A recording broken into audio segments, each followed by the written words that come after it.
ಹರೇ ಕೃಷ್ಣ. ಎಲ್ಲರಿಗೂ, ಎಲ್ಲ ಡಿವೋಟಿಸ್ಗೂ ಸುಸ್ವಾಗತ, ಸ್ವಾಗತ. ಶ್ರೀ ಶ್ರೀ ರಾಧಾ ಗೋವಿಂದ ದೇವಸ್ಥಾನ ಇಸ್ಕಾನ್ ಮಂಗಳೂರು ಇವರು ಏರ್ಪಡಿಸಿದಂತಹ ಭಾಗವತಂ ರೀಡಿಂಗ್, ಭಾಗವತಮ್ಮನ ಓದುವಿಕೆ ಈ ತರಗತಿಗೆ ಎಲ್ಲರಿಗೂ ಸ್ವಾಗತ. ಈಗಾಗಲೇ ನಾವು 2ನೇ ಸ್ಕಂದದ 10ನೇ ಅಧ್ಯಾಯದಲ್ಲಿದ್ದೇವೆ. 10ನೇ ಅಧ್ಯಾಯದಲ್ಲಿ ಈಗಾಗಲೇ 13ನೇ ಶ್ಲೋಕವನ್ನು ನಾವು ಮುಗಿಸಿದ್ದೇವೆ. ಇವತ್ತು 14ರಿಂದ ನಾವು ಪ್ರಾರಂಭ ಮಾಡೋಣ. ಸೊ ನಿಮಗೆಲ್ಲರಿಗೂ ಸ್ವಾಗತ.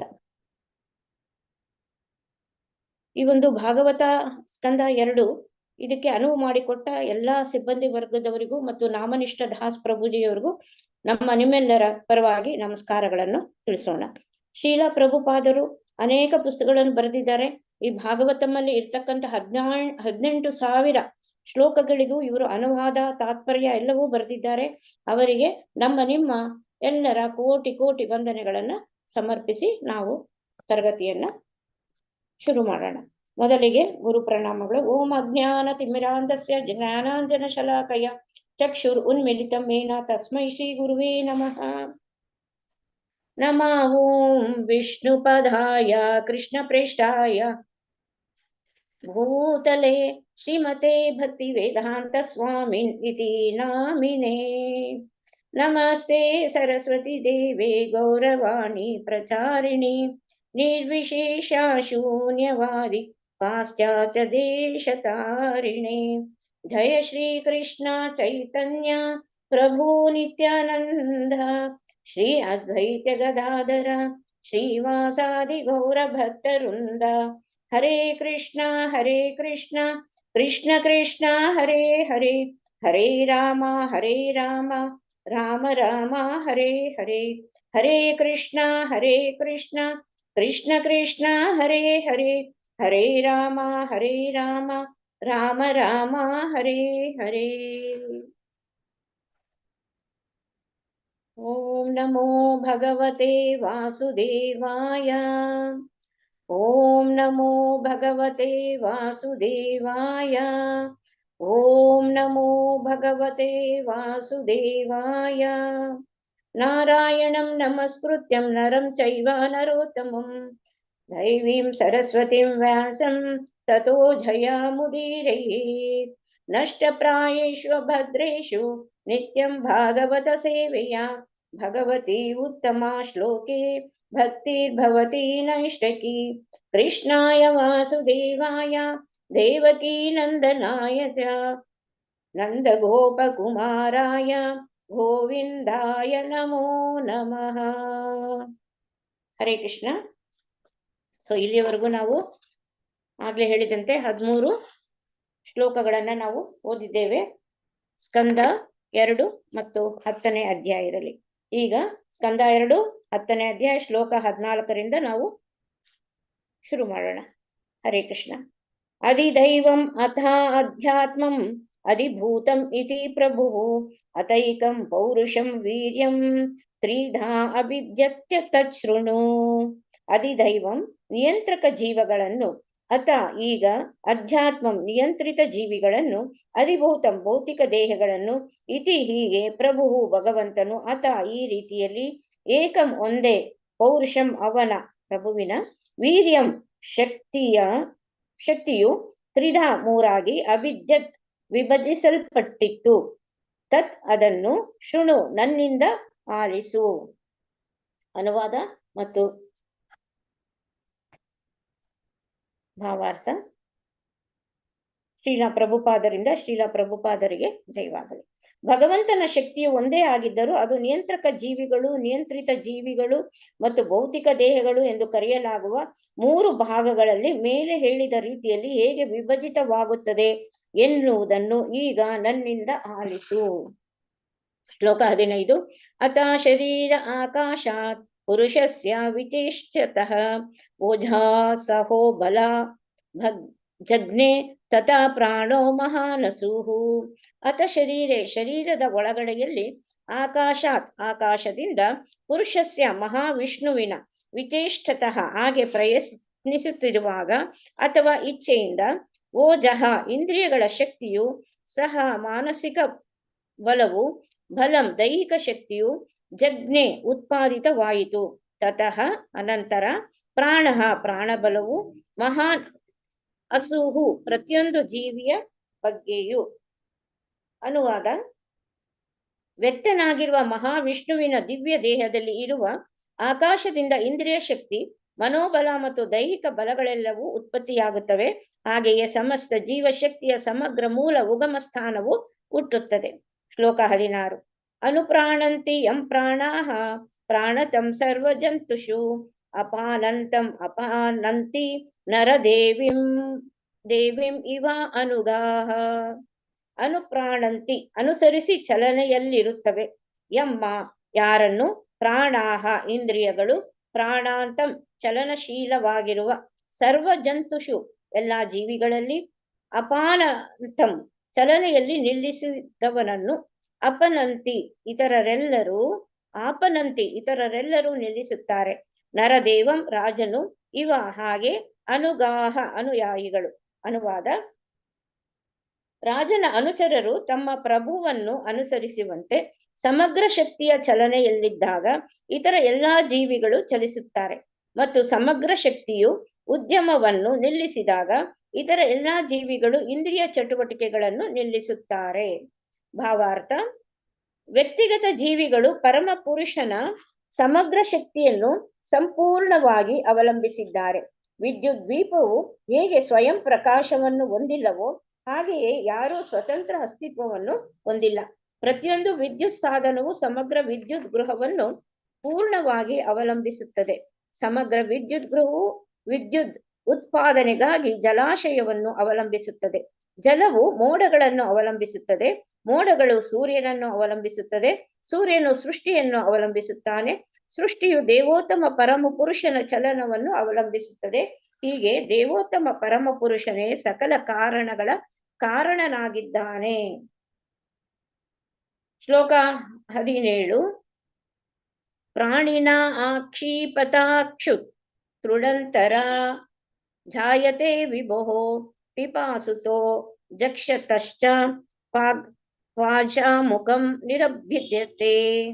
ಪ್ರಾಣೇನ ಜೀವಶಕ್ತಿಯಿಂದ, ಅಕ್ಷಿಪಥ ಪ್ರಚೋದಿಸಲ್ಪಟ್ಟ, ಕ್ಷುತ್ ಹಸಿವು, ತೃಟ್ ಬಾಯಾರಿಕೆ, ಅಂತರ ಒಳಗಿನಿಂದ, ಜಾಯತೆ ಉಂಟಾಗುತ್ತದೆ, ವಿಭೋಹೋ ಪರಮಾತ್ಮನ, ಪಿಪಾಸತಃ ಬಾಯಾರಿಕೆಯನ್ನು ನೀಗಲು ಬಯಸಿದ, ಜಕ್ಷತಃ ತಿನ್ನಲು ಅಪೇಕ್ಷಿಸಿದ, ಚ ಮತ್ತು ಪ್ರಾಕ್ ಮೊದಲು, ಮುಖಂ ಬಾಯಿಯು, ನಿರಭಿದ್ಯತೆ ತೆರೆಯಿತು. ಅನುವಾದ: ಪ್ರಾಣಬಲವು ವಿರಾಟ ಪುರುಷನಿಂದ ಪ್ರಚೋದಿತವಾಗಿ ಹಸಿವು ಮತ್ತು ಬಾಯಾರಿಕೆ ಹುಟ್ಟಿತು. ಅವನು ಕುಡಿಯಲು ಮತ್ತು ತಿನ್ನಲು ಇಚ್ಛಿಸಿದಾಗ ಬಾಯಿಯು ತೆರೆಯಿತು. ಭಾವಾರ್ಥ: ಯಾವ ಪ್ರಕ್ರಿಯೆಯಿಂದ ತಾಯಿಯ ಗರ್ಭದಲ್ಲಿ ಎಲ್ಲಾ ಜೀವಿಗಳು ತಮ್ಮ ಇಂದ್ರಿಯಾಂಗಗಳು ಮತ್ತು ಇಂದ್ರಿಯಾನುಭವಗಳನ್ನು ಬೆಳೆಸಿಕೊಳ್ಳುತ್ತವೆಯೋ ಹಾಗೆಯೇ ಜೀವಿಗಳ ಸಮಗ್ರವಾದ ವಿರಾಟ ಪುರುಷನು ಅದೇ ತತ್ವಗಳನ್ನು ಅನುಸರಿಸುವಂತೆ ತೋರುತ್ತದೆ. ಆದ್ದರಿಂದ ಸಕಲೋತ್ಪತ್ತಿಯು ಪರಮ ಕಾರಣನು ನಿರಾಕಾರ ಅಥವಾ ಇಚ್ಛಾಶೂನ್ಯನಲ್ಲ. ಎಲ್ಲಾ ವಿಧವಾದ ಇಂದ್ರಿಯಾನುಭವದ ಆಪೇಕ್ಷೆ ಮತ್ತು ಇಂದ್ರಿಯಾಂಗಗಳು ಪರಮ ಪುರುಷನಲ್ಲಿಯೇ ಇರುತ್ತವೆ, ಮತ್ತು ಹಾಗೆ ಅವು ವ್ಯಕ್ತಿಗತ ಪುರುಷರಲ್ಲಿಯೂ ಉಂಟಾಗುತ್ತದೆ. ಈ ಇಚ್ಛೆಯು ಪರಮ ಜೀವಿಯಾದ ಪರಮ ಸತ್ಯನ ಸ್ವಭಾವವಾಗಿದೆ. ಅವನು ಎಲ್ಲಾ ಬಾಯಿಗಳ ಸಮಗ್ರವನ್ನು ಹೊಂದಿರುವುದರಿಂದ ವ್ಯಕ್ತಿಗತ ಜೀವಿಗಳು ಬಾಯಿಗಳನ್ನು ಹೊಂದಿದ್ದಾರೆ. ಅದರಂತೆಯೇ ಉಳಿದ ಎಲ್ಲಾ ಇಂದ್ರಿಯಗಳನ್ನು, ಇಂದ್ರಿಯಾಂಗಗಳನ್ನು ಜೀವಿಗಳು ಹೊಂದಿದ್ದಾರೆ. ಇಲ್ಲಿ ಬಾಯಿಯು ಎಲ್ಲಾ ಇಂದ್ರಿಯಾಂಗಗಳ ಸಾಂಕೇತಿಕ ಪ್ರತಿನಿಧಿಯಾಗಿದೆ, ಏಕೆಂದರೆ ಅದೇ ತತ್ವಗಳು ಉಳಿದವಕ್ಕೂ ಸಹ ಅನ್ವಯಿಸುತ್ತವಾಗುತ್ತದೆ. ಶ್ಲೋಕ 18. ಮುಖಾತಸ್ಥಾಲು ನಿರ್ಭಿನ್ನಂ ಜಿಹ್ವಾ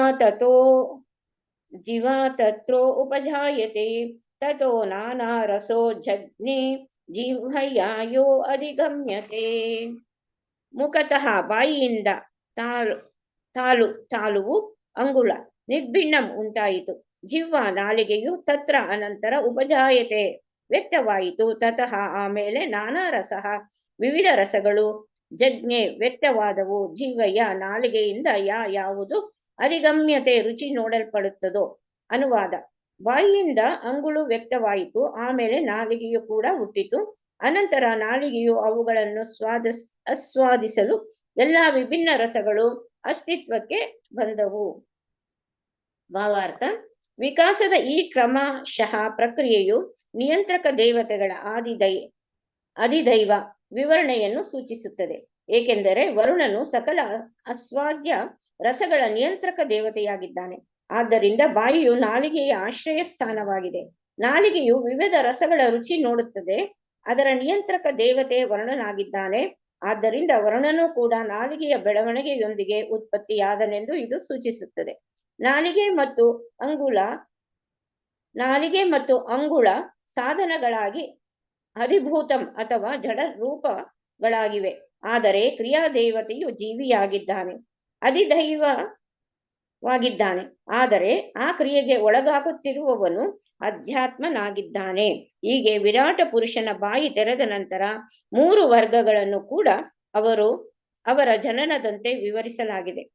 ಈ ಶ್ಲೋಕದಲ್ಲಿ ಪ್ರಸ್ತಾಪಿತವಾದ 4 ತತ್ವಗಳು, 3 ಮುಖ್ಯ ತತ್ವಗಳು ಎಂದರೆ ಮುಂಚೆ ವಿವರಿಸಿದಂತೆ ಆಧ್ಯಾತ್ಮ, ಅಧಿದೈವ ಮತ್ತು ಆದಿಭೂತಂಗಳನ್ನು ವಿವರಿಸಲು ಉಪಯುಕ್ತವಾಗಿವೆ.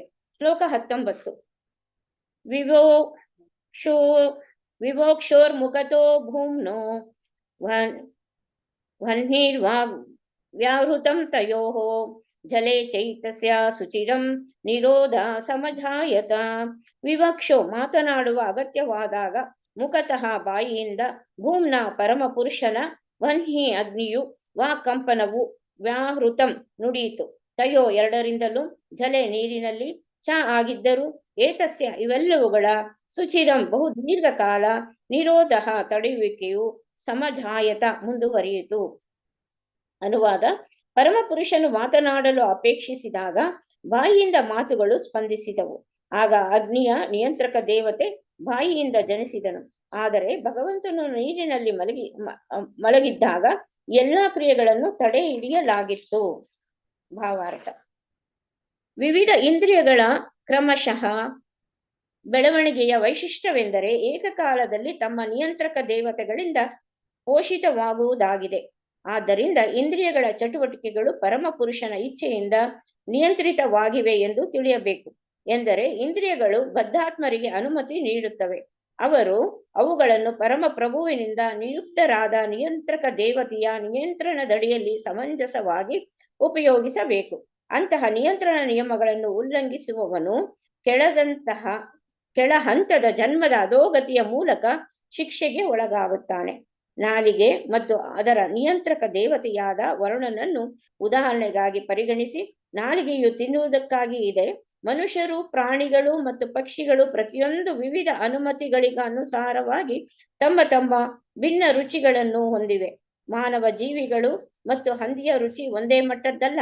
ಆದರೆ ವಿಭಿನ್ನ ಪ್ರಕೃತಿಯ ಗುಣಕ್ಕೆ ಅನುಗುಣವಾಗಿ ವಿಶಿಷ್ಟ ಜೀವಿಯು ರುಚಿಯನ್ನು ಬೆಳೆಸಿಕೊಂಡಾಗ ನಿಯಂತ್ರಕ ದೇವತೆಯು ವಿಶಿಷ್ಟ ಮಾದರಿಯ ದೇಹವನ್ನು ನೀಡುತ್ತಾನೆ ಅಥವಾ ಅನುಮೋದಿಸುತ್ತಾನೆ.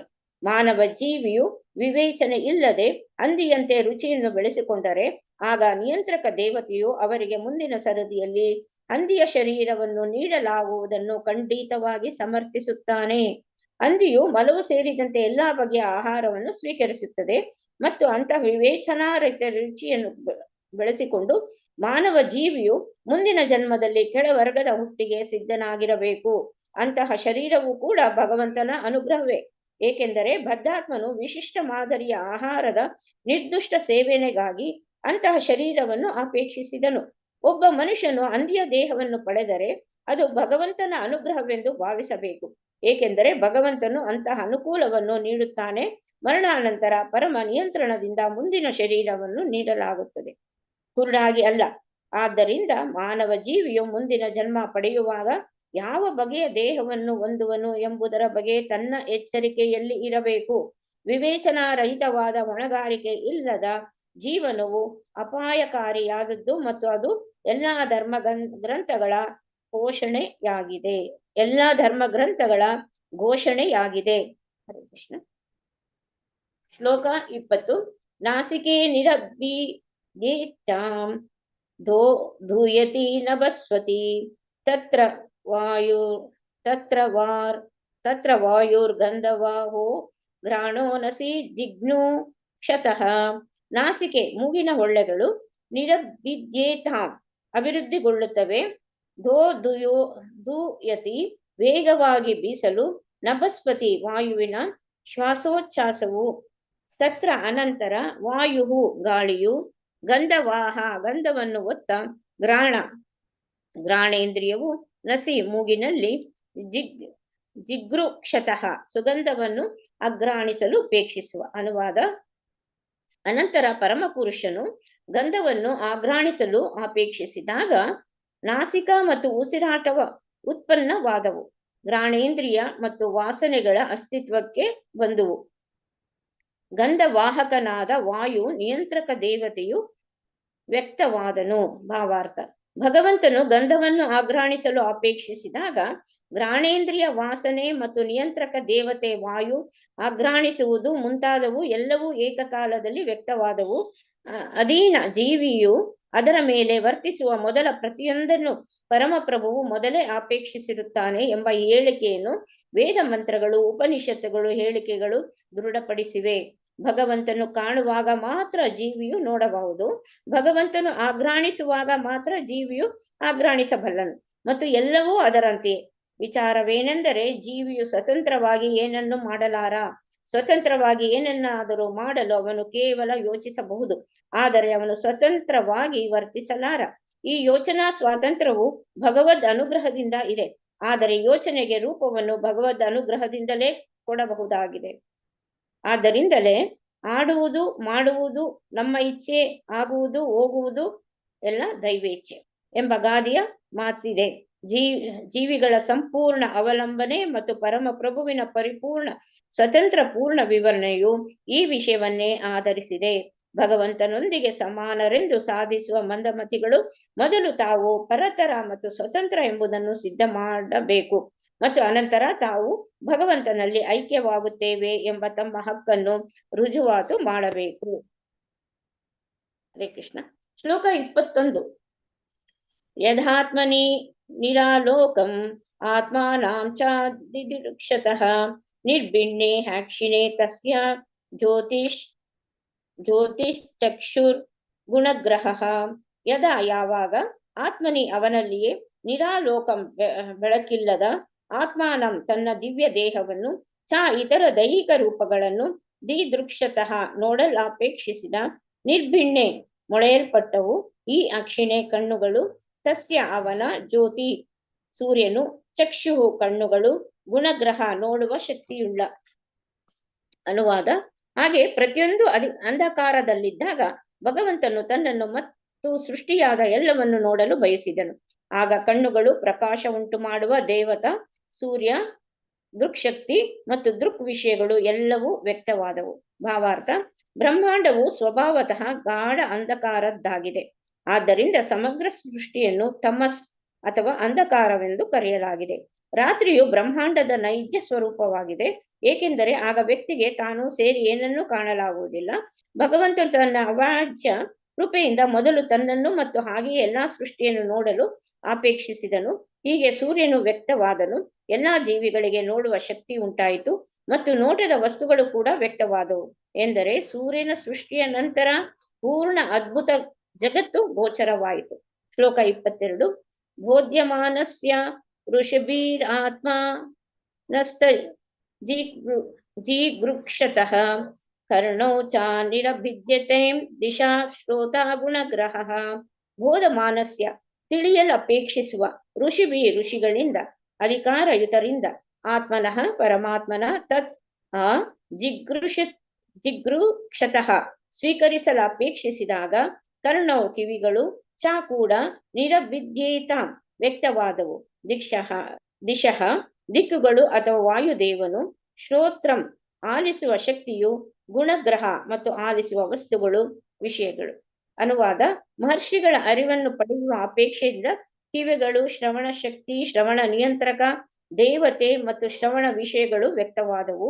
ಮಹರ್ಷಿಗಳು ಭಗವಂತನ ವಿಚಾರವನ್ನು ಆಲಿಸಲು ಅಪೇಕ್ಷಿಸಿದರು. ಭಾವಾರ್ಥ: ಭಗವದ್ಗೀತೆಯಲ್ಲಿ ಹೇಳಿದಂತೆ ಜ್ಞಾನದ ಪ್ರಗತಿಯಿಂದ ವ್ಯಕ್ತಿಯು ಪ್ರತಿಯೊಂದರ ಸಾರ ಸರ್ವಸ್ವವಾದ ಪರಮ ಪ್ರಭುವಿನ ವಿಚಾರವನ್ನು ತಿಳಿಯಲು ಪ್ರಯತ್ನಿಸಬೇಕು. ಜ್ಞಾನವೆಂದರೆ ಭಗವಂತನ ನಿರ್ದೇಶನದಿಂದ ಕೆಲಸ ಮಾಡುವ ಪ್ರಕೃತಿಯ ನಿಯಮಗಳು ಅಥವಾ ಭೌತಿಕ ಜ್ಞಾನವಷ್ಟೇ ಅಲ್ಲ. ವಿಜ್ಞಾನಿಗಳು ಭೌತಿಕ ಪ್ರಕೃತಿಯಲ್ಲಿ ಕೆಲಸ ಮಾಡುತ್ತಿರುವ ಭೌತಿಕ ನಿಯಮಗಳನ್ನು ಕೇಳಲು ಕಾತರರಾಗಿರುತ್ತಾರೆ. ಆಕಾಶವಾಣಿ ಅಥವಾ ದೂರದರ್ಶನದ ಮೂಲಕ ತಮ್ಮಿಂದ ಬಹುದೂರವಾಗಿರುವ ಇತರ ಗ್ರಹಗಳ ಮೇಲೆ ನಡೆಯುತ್ತಿರುವ ವಿಷಯಗಳನ್ನು ಕುರಿತು ಕೇಳಲು ಅವರು ಕಾತುರರಾಗಿರುತ್ತಾರೆ. ಆದರೆ ಶ್ರವಣ ಶಕ್ತಿ ಅಥವಾ ಶ್ರವಣ ಸಾಧನಗಳನ್ನು ಭಗವಂತನು ಅವರಿಗೆ ನೀಡುವುದು ಪರಮ ಆತ್ಮನ ವಿಚಾರ ಅಥವಾ ಭಗವಂತನ ವಿಚಾರ ಶ್ರವಣ ಮಾಡಲು ಎಂಬುದನ್ನು ಅವರು ತಿಳಿದಿರಬೇಕು. ದುರದೃಷ್ಟದಿಂದ ಲೋಕ ವ್ಯವಹಾರಗಳ ತರಂಗಗಳನ್ನಾಲಿಸಲು ಶ್ರವಣ ಶಕ್ತಿಯನ್ನು ದುರುಪಯೋಗ ಮಾಡಿಸಿಕೊಳ್ಳಲಾಗುತ್ತಿದೆ. ಮಹರ್ಷಿಗಳು ವೇದ ಜ್ಞಾನದ ಮೂಲಕ ಭಗವಂತನ ವಿಚಾರ ಕೇಳಲು ಆಸಕ್ತರಾಗಿದ್ದರು. ಬೇರೇನನ್ನೂ ಅಲ್ಲ, ಅದು ಜ್ಞಾನವನ್ನು ಶ್ರವಣದ ಮೂಲಕ ಪಡೆಯುವ ಪ್ರಾರಂಭವಾಗಿದೆ. ಶ್ಲೋಕ 23. ವಸ್ತುನೋ ಮೃದ ಕಾಠಿಣ್ಯ ಲಘು ಗುರ್ವೋಷ್ಣ ಶೀತತಾಂ ಜಿಜ್ಞಾಕ್ಷತ್ ನಿರ್ಭಿನ್ನ ತಸ್ಯಾಂ ರೋಮಾ ಮಹೀರುಹ ತತ್ರ ಚ ಅಂತರ್ಬಹಿರ್ವಾತಸ್ವಚ ಲಬ್ಧ ಗುಣೋ ಋತಃ. ವಸ್ತುನಃ ಎಲ್ಲಾ ವಸ್ತುಗಳು, ಮೃದು ಮಿದು, ಕಾಠಿಣ್ಯ ಗಟ್ಟಿ, ಲಘು ಹಗುರ, ಗುರು ಭಾರ, ಓಷ್ಣ ಬಿಸಿ, ಶೀತತಾಂ ತಂಪುಗಳನ್ನು, ಜಿಗೃಷತಃ ಗ್ರಹಿಸಲು ಬಯಸುವ, ಸ್ವಶ್ಚೇಂದ್ರಿಯವು ನಿರ್ಭಿನ್ನ ವ್ಯಾಪಿಸಿತು, ತಸ್ಯಾಂ ಚರ್ಮದಲ್ಲಿ, ರೋಮ ಕೂದಲು, ಮಹೀರುಹಾಹ ಮರಗಳ ಹಾಗೆ, ನಿಯಂತ್ರಣ ದೇವತೆಗಳು, ತತ್ರ ಅಲ್ಲಿ, ಚ ಕೂಡ, ಅತಃ ಒಳಗೆ, ಬಹಿ ಹೊರಗೆ, ವಾತಾತ್ವಚ ಚರ್ಮೇಂದ್ರಿಯ ಅಥವಾ ಚರ್ಮವು, ಲಬ್ಧ ಗ್ರಹಿಸಲ್ಪಟ್ಟ, ಗುಣಃ ಇಂದ್ರಿಯ ಗ್ರಹಣ ವಸ್ತುಗಳುಳ್ಳ, ವೃತಃ ಉಂಟಾದವು. ಅನುವಾದ ಮತ್ತು ಭಾವಾರ್ಥ. ಜಡದ ಭೌತಿಕ ಲಕ್ಷಣಗಳನ್ನು ಗ್ರಹಿಸಲು ಅಪೇಕ್ಷಿಸಿದಾಗ ಮೃದುತ್ವ, ಕಾಠಿಣ್ಯ, ಉಷ್ಣ, ಶೀತ, ಹಗುರ ಮತ್ತು ಭಾರ ಇಂದ್ರಿಯಾನುಭವಗಳ ಹಿನ್ನೆಲೆ, ಚರ್ಮರಂಧ್ರಗಳ ದೇಹದ ಮೇಲಿನ ರೋಮಗಳು ಮತ್ತು ಅವುಗಳ ನಿಯಂತ್ರಕ ದೇವತೆಗಳು, ವೃಕ್ಷಗಳು ಹುಟ್ಟಿದವು. ಚರ್ಮದ ಒಳಗೆ ಮತ್ತು ಹೊರಗೆ ಆವರಿಸಿರುವ ಗಾಳಿಯ ಮೂಲಕ ಇಂದ್ರಿಯ ಜ್ಞಾನವು ಪ್ರಮುಖವಾಯಿತು. ಭಾವಾರ್ಥ. ಮೃದುತ್ವದಂತಹ ಜಡದ ಭೌತಿಕ ಲಕ್ಷಣಗಳು ಇಂದ್ರಿಯಾನುಭವದ ವಿಷಯಗಳಾಗಿವೆ. ಹೀಗೆ ಭೌತಿಕ ಜ್ಞಾನವು ಸ್ಪರ್ಶ ಜ್ಞಾನದ ವಿಷಯವಾಗಿದೆ. ಜಡದ ಉಷ್ಣವನ್ನು ಕೈಯಿಂದ ಸ್ಪರ್ಶಿಸುವುದರಿಂದ ಅಳೆಯಬಹುದು. ಒಂದು ವಸ್ತುವಿನ ತೂಕವನ್ನು ಅದನ್ನು ಕೈಯಿಂದ ಎತ್ತುವ ಮೂಲಕ ಅಳೆಯಬಹುದು. ಹಾಗೆಯೇ ಅದರ ಭಾರ ಮತ್ತು ಹಗುರವನ್ನು ಅಂದಾಜು ಮಾಡಬಹುದು.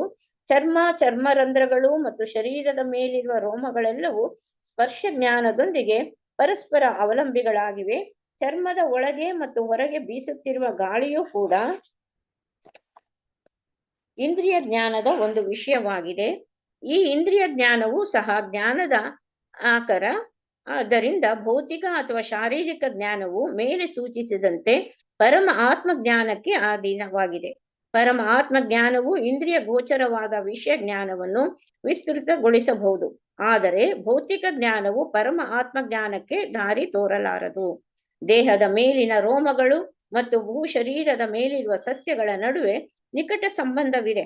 3ನೆಯ ಸ್ಕಂದದಲ್ಲಿ ತ್ವಚಂ ಅಸ್ಯ ವಿನಿರ್ಭಿನ್ನಾಃ ವಿವಿಶುರ್ ದಿಷ್ಣ್ಯ ಓಷಧಿಃ ಎಂದು ಹೇಳಿರುವಂತೆ ವನಸ್ಪತಿಗಳು ಆಹಾರ ಮತ್ತು ಔಷಧಿಗಳಂತೆ ಚರ್ಮಕ್ಕೆ ಪುಷ್ಟೀಕರವಾಗಿದೆ. ಶ್ಲೋಕ 24. ಅಸ್ತೋ ದುರಹತುಸ್ತಸ್ಯ ನಾನಾ ಕರ್ಮ ಚಿಕಿತ್ಸೆಯ ತಯೋಸ್ತು ಬಲವಾನಿಂದ್ರ ಅಧಾನಂ ಉಭಯಾಶ್ರಯಂ. ಅಸ್ತೌ ಎರಡು ಕೈಗಳು, ರುರುಹತುಹು ವ್ಯಕ್ತವಾದವು, ತಸ್ಯ ಅವನ, ನಾನಾ ಬಗೆಯ ಕರ್ಮ ಕಾರ್ಯದ ಚಿಕಿತ್ಸೆಯ ಹಾಗೆ ಅಪೇಕ್ಷೆ ಪಟ್ಟವನಿಂದ, ತಯೋಹೋ ಅವುಗಳು, ತು ಆಗಿದ್ದರು, ಬಲವಾನ್ ಬಲವನ್ನು ಕೊಡಲು, ಇಂದ್ರ ಸ್ವರ್ಗದಲ್ಲಿರುವ ದೇವತೆ, ಅಧಾನಾಂ ಕೈಯ ಕಾರ್ಯಗಳನ್ನು, ಉಭಯಾಶ್ರಯಂ ದೇವತೆ ಮತ್ತು ಕೈ ಎರಡನ್ನು ಅವಲಂಬಿಸಿದೆ. ಅನುವಾದ. ಅನಂತರ ಪರಮಪ್ರಭುವು ವಿವಿಧ ಕೆಲಸಗಳನ್ನು ಮಾಡಲು ಬಯಸಿದಾಗ ಎರಡು ಕೈಗಳು ಮತ್ತು ನಿಯಂತ್ರಣ ಬಲ ಮತ್ತು ಸ್ವರ್ಗದ ದೇವತೆ ಇಂದ್ರ ವ್ಯಕ್ತವಾದರು.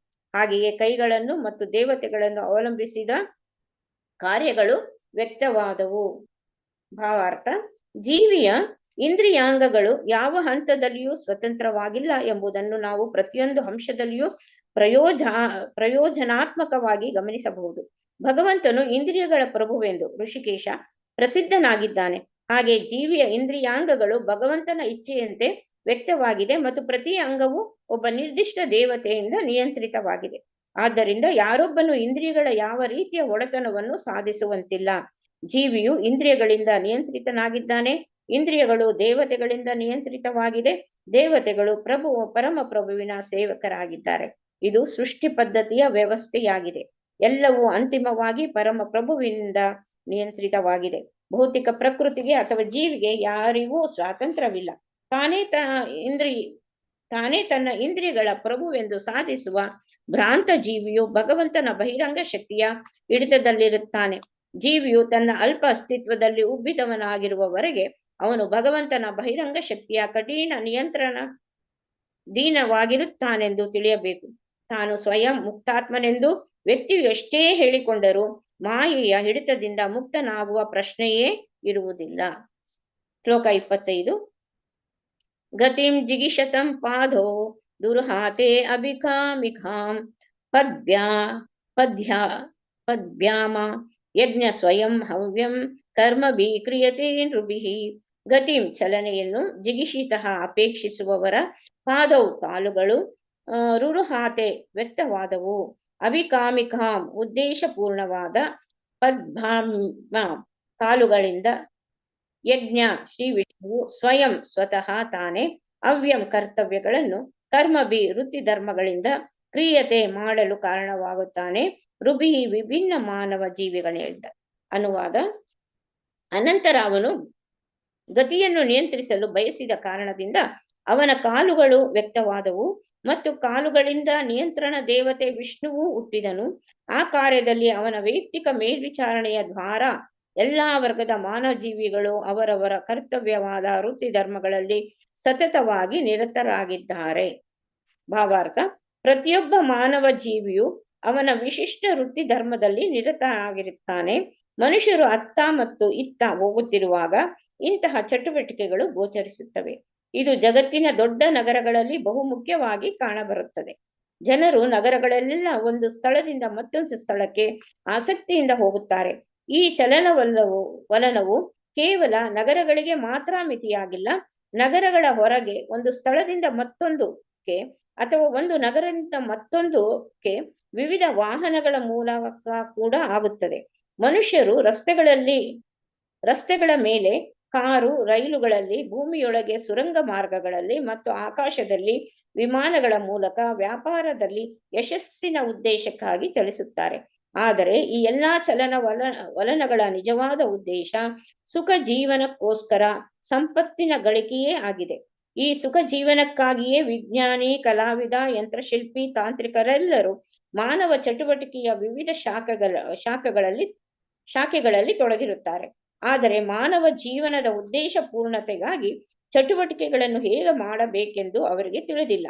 ಈ ಗುಟ್ಟನ್ನು ಅವರು ತಿಳಿಯದಿರುವುದರಿಂದ ಅವರು ಎಲ್ಲಾ ಚಟುವಟಿಕೆಗಳು ನಿಯಂತ್ರಣವಿಲ್ಲದೆ ಇಂದ್ರಿಯ ತೃಪ್ತಿಯ ಗುರಿಯನ್ನು ಹೊಂದಿವೆ. ಈ ಎಲ್ಲಾ ವ್ಯವಹಾರಗಳಿಂದ ಅವರು ಅರಿವಿಲ್ಲದೆ ಅಂಧಕಾರದ ಗಾಢ ವಲಯಗಳಲ್ಲಿ ಪ್ರವೇಶಿಸುತ್ತಿದ್ದಾರೆ. ಪರಮಪ್ರಭುವಿನ ಬಹಿರಂಗ ಶಕ್ತಿಯಿಂದ ಅವರು ಆಕರ್ಷಿತರಾಗುವುದರಿಂದ ಅವರು ಪೂರ್ಣವಾಗಿ ಪರಮಪ್ರಭು ವಿಷ್ಣುವನ್ನು ಮರೆತಿದ್ದಾರೆ. ಹೀಗೆ ಅವರು ಭೌತಿಕ ಪ್ರಕೃತಿಯ ಸ್ಥಿತಿಗಳ ಅಧೀನದಲ್ಲಿ ತತ್ಕಾಲದಲ್ಲಿ ವ್ಯಕ್ತವಾದಂತೆ ಈ ಜೀವನವು ಅತಿ ಹೆಚ್ಚಿನ ಇಂದ್ರಿಯ ಸುಖಕ್ಕಾಗಿಯೇ ಇದೆ ಎಂದು ಪರಿಭಾವಿಸುತ್ತಾರೆ. ಆದರೆ ಬದುಕಿನ ಅಂತಹ ತಪ್ಪು ಗ್ರಹಿಕೆಯು ಯಾರೊಬ್ಬನಿಗೂ ಬಯಸಿದ ಮನಃಶಾಂತಿಯನ್ನು ನೀಡುವುದಿಲ್ಲ. ಹೀಗಾಗಿ ಪ್ರಕೃತಿಯ ಸಂಪನ್ಮೂಲಗಳ ಉಪಯೋಗದ ಜ್ಞಾನದಲ್ಲಿ ಎಲ್ಲ ಪ್ರಗತಿಯಾಗಿದ್ದರೂ ಈ ಲೌಕಿಕ ನಾಗರಿಕತೆಯಲ್ಲಿ ಯಾರೊಬ್ಬನೂ ಸುಖಿಯಾಗಿಲ್ಲ. ರಹಸ್ಯವೆಂದರೆ ಪ್ರತಿಯೊಂದು ಹೆಜ್ಜೆಯಲ್ಲಿಯೂ ವಿಶ್ವಶಾಂತಿಯ ಮಾರ್ಗದಲ್ಲಿ ಯಜ್ಞವನ್ನು ಆಚರಿಸಲು ಪ್ರಯತ್ನಿಸಬೇಕು. ಈ ಮುಂದಿನ ಶ್ಲೋಕಗಳಲ್ಲಿ ಭಗವದ್ಗೀತೆಯು 18.45-46 ಸಹ ಇದೇ ರಹಸ್ಯವನ್ನು ಉಪದೇಶಿಸುತ್ತದೆ. ಸ್ವೇ ಸ್ವೇ ಕರ್ಮಣಿ ಅಭಿರತಂ ಸಂಸಿದ್ಧಿ ಲಭತೆ ನರಃ ಸ್ವಕರ್ಮ ನಿರತಾ ಸಿದ್ಧಿಂ ಯಥಾ ವಿದಂತಿ ತಚ್ಛೃಣು. ಯತ್ ಪ್ರವೃತ್ತಿರ್ಭೂತಾನಾಂ ಏನ ಸರ್ವಂ ಇದಂ ತತಂ ಸ್ವಕರ್ಮಾಣಾಂ ತಂ ಅಭ್ಯರ್ಚಿ ಸಿದ್ಧಿಂ ವಿದ್ಧಂತಿ ಮಾನವ. ಭಗವಂತನು ಅರ್ಜುನನಿಗೆ ಹೇಳುತ್ತಾನೆ, ಒಬ್ಬನು ಕೇವಲ ತನ್ನ ನಿರ್ದಿಷ್ಟ ಪ್ರವೃತ್ತಿ ಧರ್ಮವನ್ನು ಆಚರಿಸುವುದರಿಂದ ಜೀವನದಲ್ಲಿ ಅತ್ಯಂತ ಉನ್ನತ ಪರಿಪೂರ್ಣತೆಯನ್ನು ಹೇಗೆ ಪಡೆಯುವನು ಎಂಬುದಷ್ಟನ್ನು ನನ್ನಿಂದ ಕೇಳು. ಮಾನವನು ಪರಮಪ್ರಭುವಿನ ಆರಾಧನೆಯಿಂದ ಮತ್ತು ಪರಮಪ್ರಭು ವಿಷ್ಣುವಿನ ಸಲುವಾಗಿ ಯಜ್ಞಾಚರಣೆಯಿಂದ ಜೀವನದ ಅತ್ಯಂತ ಉನ್ನತ ಪರಿಪೂರ್ಣತೆಯನ್ನು ಸಾಧಿಸಬಲ್ಲನು. ಆ ವಿಷ್ಣುವು ಸರ್ವವ್ಯಾಪ್ತನಾಗಿದ್ದಾನೆ.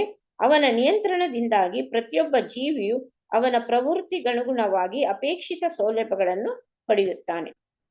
ಜೀವನದಲ್ಲಿ ವಿವಿಧ ಒಲವುಗಳನ್ನು ಹೊಂದುವುದರಿಂದ ಹಾನಿಯೇನೂ ಇಲ್ಲ, ಏಕೆಂದರೆ ಪ್ರತಿಯೊಬ್ಬ ಮಾನವ ಜೀವಿಯು ವಿವಿಧ ವೃತ್ತಿಗಳಿಂದ ತನ್ನ ಜೀವನದ ಯೋಜನೆಗಳನ್ನು ಹಾಕಿಕೊಳ್ಳಲು ಪ್ರಮಾಣಾನುಸಾರ ಸ್ವತಂತ್ರನಾಗಿದ್ದಾನೆ. ಆದರೆ ತಾನು ಪೂರ್ಣ ಸ್ವತಂತ್ರನಲ್ಲ ಎಂಬುದನ್ನು ಸರಿಯಾಗಿ ತಿಳಿದುಕೊಳ್ಳಲು ಅವನು ಗಮನ ಕೊಡಬೇಕು. ವ್ಯಕ್ತಿಯು ನಿಶ್ಚಿತವಾಗಿ ಪರಮಪ್ರಭುವಿನ ನಿಯಂತ್ರಣಕ್ಕೆ ಒಳಗಾಗಿದ್ದಾನೆ ಮತ್ತು ಅವನು ನಾನಾ ನಿಯೋಗಿಗಳ ಅಧೀನನಾಗಿದ್ದಾನೆ. ಇದನ್ನು ತಿಳಿದು ಪರಮಪ್ರಭು ವಿಷ್ಣುವಿನ ದಿವ್ಯ ಪ್ರೇಮ ಸೇವೆಯಲ್ಲಿ ತಜ್ಞರಾದ ಅಧಿಕಾರಿಗಳು ನಿಯಮಿಸಿದಂತೆ ತನ್ನ ಕೆಲಸ ಮತ್ತು ಶ್ರಮದ ಫಲದಿಂದ ತಾನು ಪರಮಪ್ರಭುವನ್ನು ಸೇವಿಸುತ್ತಿರುವೆನೆಂದು ತಿಳಿದುಕೊಳ್ಳಬೇಕು. ಜೀವನದ ಅಂತಹ ವೃತ್ತಿ ಧರ್ಮಗಳನ್ನು ನಿರ್ವಹಿಸಲು ಕಾಲು ದೇಹದ ಅತಿ ಮುಖ್ಯ ಸಾಧನವಾಗಿದೆ, ಏಕೆಂದರೆ ಕಾಲುಗಳ ಸಹಾಯವಿಲ್ಲದೆ ಒಬ್ಬನು ಒಂದು ಸ್ಥಳದಿಂದ ಮತ್ತೊಂದಕ್ಕೆ ಚಲಿಸಲಾರ. ಆದ್ದರಿಂದ ಭಗವಂತನು ಯಜ್ಞಾಚರಣೆಗಾಗಿ ಉದ್ದೇಶಿತವಾದ ಮಾನವ ಜೀವಿಗ ಕಾಲುಗಳ ಮೇಲೆ ವಿಶೇಷ ನಿಯಂತ್ರಣವನ್ನು ಹೊಂದಿದ್ದಾನೆ. ಶ್ಲೋಕ 26. ನಿರಭಿದ್ಯತೆ ಶಿಷ್ಣೋ ವೈ ಪ್ರಜಾನಂದಾಮೃತಾರ್ಥಿನಃ ಉಪಸ್ಥ ಆಸಿತ ಕಾಮಾನಾಂ ಪ್ರಿಯಂ ತದ್ ಉಭಯಾಶ್ರಯಂ. ನಿರಭಿದ್ಯತೆ ಪ್ರಕಟವಾಯಿತು, ಶಿಷ್ಣಃ ಜನನಾಂಗವು, ವೈ ಖಂಡಿತವಾಗಿಯೂ, ಪ್ರಜಾನಂದ ಲೈಂಗಿಕ ಸಂತೋಷದ, ಅಮೃತ ಅರ್ಥಿನಃ ಅಮೃತಾಪೇಕ್ಷಿಗಳಿಗೆ, ಉಪಸ್ಥಃ ಗಂಡು ಅಥವಾ ಹೆಣ್ಣಿನ ಅಂಗವು, ಆಸೀತ್ ಆಸೀತ್ವಕ್ಕೆ ಬಂದಿತು, ಕಾಮಾನಾಂ ಕಾಮಿಗಳ, ಪ್ರಿಯಂ ಪ್ರಿಯಕರವಾದ, ತತ್ ಅದು, ಉಭಯ ಆಶ್ರಯಂ ಎರಡಕ್ಕೂ ಆಶ್ರಯ. ಅನುವಾದ: ಅದಾದ ನಂತರ ಲೈಂಗಿಕ ಸುಖಕ್ಕಾಗಿ ಮಕ್ಕಳನ್ನು ಪಡೆಯಲು ಮತ್ತು ಸ್ವರ್ಗದ ಅಮೃತದ ರುಚಿ ನೋಡಲು ಭಗವಂತನು ಜನನೇಂದ್ರಿಯಗಳನ್ನು ಸೃಷ್ಟಿಸಿದನು. ಹೀಗೆ ಜನನೇಂದ್ರಿಯ ಉಂಟಾಯಿತು. ಅದರ ನಿಯಂತ್ರಕ ದೇವತೆ ಪ್ರಜಾಪತಿ. ಲೈಂಗಿಕ ಸುಖದ ವಿಷಯ ಮತ್ತು ನಿಯಂತ್ರಕ ದೇವತೆಯು ಭಗವಂತನ ಜನನೇಂದ್ರಿಯಗಳ ನಿಯಂತ್ರಣದಲ್ಲಿವೆ. ಭಾವಾರ್ಥ: ಬದ್ಧಾತ್ಮರಿಗೆ ಲೈಂಗಿಕ ಸುಖವೇ ಸ್ವರ್ಗ ಸುಖವಾಗಿದೆ ಮತ್ತು ಈ ಸುಖವನ್ನು ಜನನೇಂದ್ರಿಯಗಳ ಮೂಲಕ ಅನುಭವಿಸಲಾಗುತ್ತದೆ. ಸ್ತ್ರೀಯು ಲೈಂಗಿಕ ಸುಖದ ವಸ್ತುವಾಗಿದ್ದಾಳೆ ಮತ್ತು ಲೈಂಗಿಕ ಸುಖದ ಇಂದ್ರಿಯಾನುಭವ ಮತ್ತು ಸ್ತ್ರೀ ಇಬ್ಬರು ಪ್ರಜಾಪತಿಯಿಂದ ನಿಯಂತ್ರಿತರಾಗಿದ್ದಾರೆ. ಅವನು ಭಗವಂತನ ಜನನೇಂದ್ರಿಯಗಳಿಂದ ನಿಯಂತ್ರಿತನಾಗಿದ್ದಾನೆ. ಭಗವಂತನು ನಿರಾಕಾರನಲ್ಲ ಎಂಬುದನ್ನು ನಿರಾಕಾರವಾದಿಗಳು ಈ ಶ್ಲೋಕದಲ್ಲಿ ತಿಳಿಯಬೇಕು, ಏಕೆಂದರೆ ಅವನು ಜನನೇಂದ್ರಿಯಗಳನ್ನು ಹೊಂದಿದ್ದಾನೆ. ಎಲ್ಲಾ ಲೈಂಗಿಕ ಸುಖ ವಸ್ತುಗಳು ಅದನ್ನು ಅವಲಂಬಿಸಿದೆ. ಲೈಂಗಿಕ ಸಂಭೋಗದಲ್ಲಿ ಸ್ವರ್ಗದ ಅಮೃತದ ರುಚಿ ಇರದಿದ್ದರೆ ಯಾರೂ ಮಕ್ಕಳನ್ನು ಪೋಷಿಸುವ ತೊಂದರೆ ತೆಗೆದುಕೊಳ್ಳುತ್ತಿರಲಿಲ್ಲ. ಬದ್ಧಾತ್ಮರಿಗೆ ಭಗವದ್ಧಾಮಕ್ಕೆ ಮರಳಲು ಪುನರ್ಜೀವನಗೊಳ್ಳಲು ಒಂದು ಅವಕಾಶ ನೀಡುವುದಕ್ಕಾಗಿ ಭೌತಿಕ ಜಗತ್ತು ಸೃಷ್ಟಿಯಾಗಿದೆ. ಆದ್ದರಿಂದ ಸೃಷ್ಟಿಯ ಉದ್ದೇಶವನ್ನು ಉಳಿಸಲು ಜೀವಿಗಳ ಉತ್ಪಾದನೆಯು ಅವಶ್ಯ. ಲೈಂಗಿಕ ಸುಖವು ಅಂತಹ ಕ್ರಿಯೆಗೆ ಪ್ರೇರಕವಾಗಿದೆ. ಆದ್ದರಿಂದ ಅಂತಹ ಲೈಂಗಿಕ ಸುಖದ ಕ್ರಿಯೆಯಲ್ಲಿಯೂ ಕೂಡ ಭಗವಂತನನ್ನು ಸೇವಿಸಬಹುದು. ಅಂತಹ ಲೈಂಗಿಕ ಸುಖದಿಂದ ಹುಟ್ಟಿದ ಮಕ್ಕಳು ಭಗವತ್ ಪ್ರಜೆಯಲ್ಲಿ ಸರಿಯಾಗಿ ತರಬೇತಿ ಪಡೆದಾಗ ಸೇವೆಯು ಪರಿಗಣಿತವಾಗುತ್ತದೆ. ಜೀವಿಯ ಸುಪ್ತ ಭಗವತ್ ಪ್ರಜೆಯನ್ನು ಪುನರ್ಜೀವನಗೊಳಿಸುವುದೇ ಭೌತಿಕ ಸೃಷ್ಟಿಯ ಪೂರ್ಣ ಉದ್ದೇಶವಾಗಿದೆ. ಮನುಷ್ಯ ರೂಪವನ್ನಳಿದು ಇತರ ಜೀವ ರೂಪಗಳಲ್ಲಿ ಭಗವಂತನ ಉದ್ದೇಶಕ್ಕಾಗಿ ಯಾವ ಸೇವೆಯ ಪ್ರೇರಣೆಯೂ ಇಲ್ಲದೆ ಲೈಂಗಿಕ ಸುಖವೇ ಪ್ರಧಾನವಾಗಿರುತ್ತದೆ. ಆದರೆ ಮಾನವ ರೂಪದ ಬದುಕಿನಲ್ಲಿ ಬದ್ಧಾತ್ಮನು ಯೋಗ್ಯರಾದ ಮಕ್ಕಳನ್ನು ಭಗವತ್ ಪ್ರಜೆಯಲ್ಲಿ ತರಬೇತಿ ಪಡೆಯುವಂತೆ ಮಾಡಲು ಸಾಧ್ಯವಾಗುವಂತಿದ್ದರೆ ಮಾತ್ರ ವ್ಯಕ್ತಿಯು ನೂರಾರು ಮಕ್ಕಳನ್ನು ಪಡೆಯಬಹುದು ಮತ್ತು ಲೈಂಗಿಕ ಸಂಭೋಗದ ಸ್ವರ್ಗೀಯ ಸುಖವನ್ನು ಭೋಗಿಸಬಹುದು. ಇಲ್ಲವಾದರೆ ಮಕ್ಕಳನ್ನು ಪಡೆಯುವುದು ಹಂದಿಯ ಮಟ್ಟದ್ದಾಗುತ್ತದೆ. ನಿಜವಾಗಿ ಹಂದಿಯು ಮಾನವ ಜೀವಿಗಿಂತ ಹೆಚ್ಚು ಸಮರ್ಥವಾಗಿದೆ, ಏಕೆಂದರೆ ಅದು ಒಮ್ಮೆಗೆ 12 ಮರಿಗಳನ್ನು ಪಡೆಯಬಲ್ಲದು. ಆದರೆ ಮಾನವ ಜೀವಿಯು ಒಮ್ಮೆಗೆ ಒಂದೇ ಮಗುವಿಗೆ ಜನ್ಮ ನೀಡಬಲ್ಲನು. ಆದ್ದರಿಂದ ಜನನೇಂದ್ರಿಯಗಳು, ಲೈಂಗಿಕ ಸುಖ, ಸ್ತ್ರೀ ಮತ್ತು ಮಕ್ಕಳು ಎಲ್ಲವೂ ಭಗವತ್ ಸೇವೆಗೆ ಸಂಬಂಧಿಸಿವೆ ಎನ್ನುವುದನ್ನು ಸದಾ ದಲ್ಲಿರಿಸಿಕೊಳ್ಳಬೇಕು. ಪರಮಪ್ರಭುವಿನ ಸೇವೆಯಲ್ಲಿನ ಈ ಸಂಬಂಧವನ್ನು ಮರೆತವನು ಪ್ರಕೃತಿ ನಿಯಮಗಳಿಂದ ಭೌತಿಕ ಅಸ್ತಿತ್ವದ ತ್ರಿವಿಧ ಕ್ಲೇಶಗಳಿಗೆ ಒಳಗಾಗುತ್ತಾನೆ. ನಾಯಿಯ ಶರೀರದಲ್ಲಿಯೂ ಕೂಡ ಲೈಂಗಿಕ ಸುಖಾನುಭವವಿದೆ, ಆದರೆ ಅಲ್ಲಿನ ಭಗವತ್ ಪ್ರಜೆಯ ಭಾವವಿಲ್ಲ. ಭಗವತ್ ಪ್ರಜೆಯ ಅರಿವಿನಿಂದ ಮಾನವ ಶರೀರವು ನಾಯಿಗಿಂತ ಭಿನ್ನವಾಗಿದೆ. ಶ್ಲೋಕ 27. ಸೃಕ್ಷೋರ್ ಧಾತುಮಲಂ ನಿರಭಿದ್ಯತೆ ವೈ ಗುದಂ ತಥಾ ಪಾಯುಸ್ತತೋ ಮಿತ್ರ ಉತ್ಸರ್ಗ ಉಭಯಾಶ್ರಯ. ಸೃಕ್ಷೋ ವಿಸರ್ಜಿಸಲು ಅಪೇಕ್ಷಿಸಿದ ಧಾತು ಮಲಂ ಆಹಾರದ ತಿರಸ್ಕೃತ ಭಾಗವನ್ನು ನಿರಭಿದ್ಯ ತೆರೆಯಿತು. ವೈ ಖಂಡಿತವಾಗಿ ಗುದಂ ಗುದದ್ವಾರ ಅಥವಾ ಮಲ ವಿಸರ್ಜನಾ ದ್ವಾರವು, ತತಃ ಅನಂತರ ಪಾಯು ವಿಸರ್ಜನಾ ಇಂದ್ರಿಯಾಂಗವು, ತತಃ ಅನಂತರ ಮಿತ್ರ ನಿಯಂತ್ರಕ ದೇವತೆಯು, ಉತ್ಸರ್ಗ ವಿಸರ್ಜನಾ ವಸ್ತುವು, ಉಭಯ ಎರಡಕ್ಕೂ ಆಶ್ರಯನಾದವನು. ಅನುವಾದ. ಅನಂತರ ದೇವೋತ್ತಮ ಪರಮಪುರುಷನು ಆಹಾರದ ತಿರಸ್ಕೃತ ಭಾಗವನ್ನು ವಿಸರ್ಜಿಸಲು ಅಪೇಕ್ಷಿಸಿದಾಗ ವಿಸರ್ಜನಾ ರಂಧ್ರವಾದ ಗುರುವು ಮತ್ತು ಗುದೇಂದ್ರಿಯವು ನಿಯಂತ್ರಕ ದೇವತೆ ಮಿತ್ರನೊಂದಿಗೆ ಹುಟ್ಟಿದವು. ಗುದೇಂದ್ರಿಯ ಮತ್ತು ವಿಸರ್ಜಿತ ವಸ್ತುಗಳೆರಡು ನಿಯಂತ್ರಿಕ ದೇವತೆಯ ಆಶ್ರಯದಲ್ಲಿವೆ. ಭಾವಾರ್ಥ: ಮಲ ವಿಸರ್ಜನೆಯ ವಿಚಾರದಲ್ಲಿಯೂ ಕೂಡ ಮಲವು ನಿಯಂತ್ರಿತವಾಗಿದೆ. ಆದ್ದರಿಂದ ಜೀವಿಯು ತಾನು ಸ್ವತಂತ್ರನೆಂದು ಹೇಗೆ ಸಾಧಿಸಬಹುದು? ಶ್ಲೋಕ 28. ಆಸಿಸ್ರುಪೋಸ್ ಪುರ್ಯ ನಾಭಿದ್ವಾರಂ ಪಾನತಃ ತತ್ರ ಪಾನಸ್ತತೋ ಮೃತ್ಯುಂ ಪೃಥ್ವಕ್ತಾಂ ಉಭಯಾಶ್ರಯಃ. ಆಸಿಸ್ರುಪ್ಸೋ ಎಲ್ಲಾ ಕಡೆಗೆ ಹೋಗಲು ಬಯಸಿದ. ಪುರಃ ವಿಭಿನ್ನ ದೇಹಗಳಲ್ಲಿ. ಪುರ್ಯ ಒಂದೇ ದೇಹದಿಂದ. ನಾಭಿದ್ವಾರಂ ಒಕ್ಕಳು ಅಥವಾ ಹೊಟ್ಟೆಯ ದ್ವಾರವು. ಅಪಾನತಃ ವ್ಯಕ್ತವಾಯಿತು. ತತ್ರ ಅನಂತರ. ಅಪಾನಂ ಪ್ರಾಣಶಕ್ತಿಯನ್ನು ತಡೆಗಟ್ಟುವ. ತತಃ ಆಮೇಲೆ. ಮೃತ್ಯು ಸಾವು. ಪೃಥಕ್ತ್ವಂ ಪ್ರತ್ಯೇಕವಾಗಿ. ಉಭಯ ಎರಡು. ಆಶ್ರಯವು. ಅನುವಾದ. ಆಮೇಲೆ ಅವನು ಒಂದು ಶರೀರದಿಂದ ಮತ್ತೊಂದಕ್ಕೆ ಚಲಿಸಲು ಬಯಸಿದಾಗ ನಾಭಿ ಉತ್ಕ್ರಮಣವಾಯಿತು ಮತ್ತು ಮೃತ್ಯು ಒಟ್ಟಾಗಿ ಸೃಷ್ಟಿಯಾದವು. ನಾಭಿಯು ಮೃತ್ಯು ಮತ್ತು ವಿಭಜಿಸುವ ಶಕ್ತಿಗಳೆರಡಕ್ಕೂ ಆಶ್ರಯ ಸ್ಥಾನವಾಗಿದೆ. ಭಾವಾರ್ಥ: ಪ್ರಾಣವಾಯುವು ಬದುಕನ್ನು ಮುಂದುವರಿಸುತ್ತದೆ ಮತ್ತು ಅಪಾನವಾಯುವು ಜೀವಶಕ್ತಿಯನ್ನು ತಡೆಯುತ್ತದೆ. ಎರಡೂ ಸ್ಪಂದನಗಳು ಹೊಟ್ಟೆಯ ರಂಧ್ರವಾದ ನಾಭಿಯಿಂದ ಉತ್ಪನ್ನವಾಗುತ್ತವೆ. ಈ ನಾಭಿಯು ಒಂದು ಶರೀರಕ್ಕೆ ಇನ್ನೊಂದನ್ನು ಸೇರಿಸುವುದಾಗಿದೆ. ಬ್ರಹ್ಮನು ಗರ್ಭೋದಕಶಾಹಿ ವಿಷ್ಣುವಿನ ನಾಭಿಯಿಂದ ಪ್ರತ್ಯೇಕ ಶರೀರವಾಗಿ ಜನಿಸಿದನು. ಈಗಲೂ ಸಾಮಾನ್ಯ ದೇಹದಲ್ಲಿ ಹುಟ್ಟಿನಲ್ಲಿ ಈ ತತ್ವವನ್ನೇ ಅನುಸರಿಸಲಾಗುತ್ತಿದೆ. ತಾಯಿಯ ಶರೀರದಲ್ಲಿ ಮಗುವಿನ ದೇಹವು ಬೆಳೆಯುತ್ತದೆ. ತಾಯಿಯ ದೇಹದಿಂದ ಮಗು ಪ್ರತ್ಯೇಕಗೊಳ್ಳುವಾಗ ನಾಭಿ ಸಂಧಿಯನ್ನು ಕತ್ತರಿಸಿ ಅದನ್ನು ಬೇರ್ಪಡಿಸಲಾಗುತ್ತದೆ. ಅದೇ ರೀತಿಯಲ್ಲಿ ಪರಮಪ್ರಭುವು ತಾನೇ ಪ್ರತ್ಯೇಕಗೊಂಡು ಅನೇಕವಾಗಿ ವ್ಯಕ್ತವಾದನು. ಆದ್ದರಿಂದ ಜೀವಿಗಳು ಪ್ರತ್ಯೇಕಿತ ಭಾಗಗಳಾಗಿದ್ದಾರೆ. ಹಾಗಾಗಿ ಅವರು ಸ್ವತಂತ್ರರಾಗಿಲ್ಲ. ಶ್ಲೋಕ 29. ಅಧಿಸೋರಾನ್ನ ಪಾನಾನ ಮಾಸನ ಕುಕ್ಷಂತ್ರ ನಾಡಯಃ ನದ್ಯಂ ಸಮುದ್ರಾಶ್ಚ ತಯೋಸ್ತುಷ್ಟಿಃ ಪುಷ್ಟಿಸ್ತದಾಶ್ರಯೇ. ಆದಿಸ್ಸೋ ಹೊಂದಲು ಬಯಸಿದ. ಅನ್ನ ಪಾನಾನ ಆಹಾರ ಮತ್ತು ಪಾನೀಯಗಳನ್ನು. ಆಸನ್ ಅಲ್ಲಿದ್ದವು. ಕುಕ್ಷಿ ಹೊಟ್ಟೆ. ಅತ್ರ ಕರುಳುಗಳು. ನಾಡಯ ರಕ್ತನಾಳಗಳು. ನದ್ಯ ನದಿಗಳು. ಸಮುದ್ರ ಸಾಗರಗಳು. ತಾ ಕೂಡ. ತಯೋ ಅವರ. ತುಷ್ಟಿ ತೃಪ್ತಿ. ಪುಷ್ಟಿ ಪೋಷಣೆ. ತತ್ ಅದರ. ಆಶ್ರಯಲ್ಲಿ. ಅನುವಾದ. ಆಹಾರ ಮತ್ತು ಪಾನೀಯದ ಅಪೇಕ್ಷೆಯಾದಾಗ ಹೊಟ್ಟೆ ಮತ್ತು ಕರುಳುಗಳು ಹಾಗೂ ನಾಡಿಗಳು ಕೂಡ ವ್ಯಕ್ತವಾದವು. ನದಿಗಳು ಮತ್ತು ಸಮುದ್ರಗಳು ಅವುಗಳ ತುಷ್ಟಿ ಮತ್ತು ಪುಷ್ಟಿಗಳಿಗೆ ಆಕರಗಳಾಗಿವೆ. ಭಾವಾರ್ಥ: ಕರುಳುಗಳು ನಿಯಂತ್ರಕ ದೇವತೆಗಳು ನದಿಗಳಾಗಿವೆ. ನಾಡಿಗಳು ಸಮುದ್ರಗಳಾಗಿವೆ. ಆಹಾರ ಮತ್ತು ಪಾನೀಯಗಳಿಂದ ಹೊಟ್ಟೆಯನ್ನು ತುಂಬಿಕೊಳ್ಳುವುದು ತುಷ್ಟಿಗೆ ಕಾರಣ. ಆಹಾರ ಮತ್ತು ಪಾನೀಯಗಳ ಪೋಷಕ ದ್ರವ್ಯವು ದೈಹಿಕ ಶಕ್ತಿಗಳ ಹಾನಿಯನ್ನು ಸರಿಪಡಿಸುತ್ತದೆ. ಆದ್ದರಿಂದ ಶರೀರದ ಆರೋಗ್ಯವು ಕರುಳುಗಳು ಮತ್ತು ನಾಡಿಗಳ ಆರೋಗ್ಯಕರ ಕ್ರಿಯೆಗಳನ್ನು ಅವಲಂಬಿಸಿದೆ. ಇವೆರಡರ ನಿಯಂತ್ರಕ ದೇವತೆಗಳಾದ ನದಿಗಳು ಮತ್ತು ಸಮುದ್ರಗಳು, ಕರುಳುಗಳು ಮತ್ತು ನಾಡಿಗಳು ಆರೋಗ್ಯಕ ಸ್ಥಿತಿಯಲ್ಲಿ ಇರುತ್ತವೆ. ಶ್ಲೋಕ 30. ನಿಧಿ ಧ್ಯಾಸೋರೋ ಆತ್ಮ ಮಾಯಾ ಹೃದಯ ನಿರಭಿದ್ಯತೆ ತಥೋ ಮನಶ್ಚಂದ್ರ ಇತಿ ಸಂಕಲ್ಪ ಕಾಮ ಏವ ಚ. ನಿಧಿಧ್ಯಾಸ ತಿಳಿಯಲು ಅಪೇಕ್ಷಿಸಲ್ಪಟ್ಟ ಆತ್ಮ ಮಾಯಾ ಸ್ವಶಕ್ತಿಯನ್ನು, ಹೃದಯಂ ಮನಸ್ಸಿನ ಸ್ಥಾನವನ್ನು, ನಿರ್ಭಿದ್ಯತೆ ವ್ಯಕ್ತವಾಯಿತು. ತತಃ ಆಮೇಲೆ ಮನಃ ಮನಸ್ಸು, ಚಂದ್ರ ಮನಸ್ಸಿನ ನಿಯಂತ್ರಕ ದೇವತೆಯಾದ ಚಂದ್ರನು, ಇತಿ ಹೀಗೆ, ಸಂಕಲ್ಪ ನಿರ್ಧಾರವು, ಕಾಮಃ ಆಪೇಕ್ಷೆ ಆಸೆಯು, ಏವ ಹಾಗೆಯೇ, ಚ ಕೂಡ.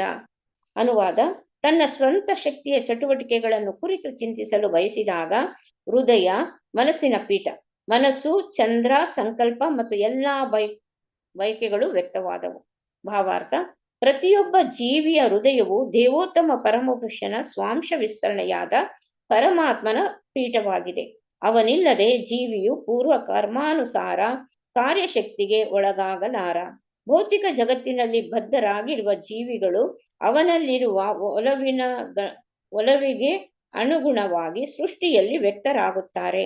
ಪರಮಾತ್ಮನ ನಿರ್ದೇಶನದಲ್ಲಿ ಪ್ರತಿಯೊಬ್ಬರಿಗೂ ಭೌತಿಕ ಶಕ್ತಿಯಿಂದ ಅಗತ್ಯವಾದ ಭೌತಿಕ ದೇಹವನ್ನು ನೀಡಲಾಗುತ್ತದೆ. ಇದನ್ನು ಭಗವದ್ಗೀತೆಯಲ್ಲಿ 9.10 ವಿವರಿಸಲಾಗಿದೆ.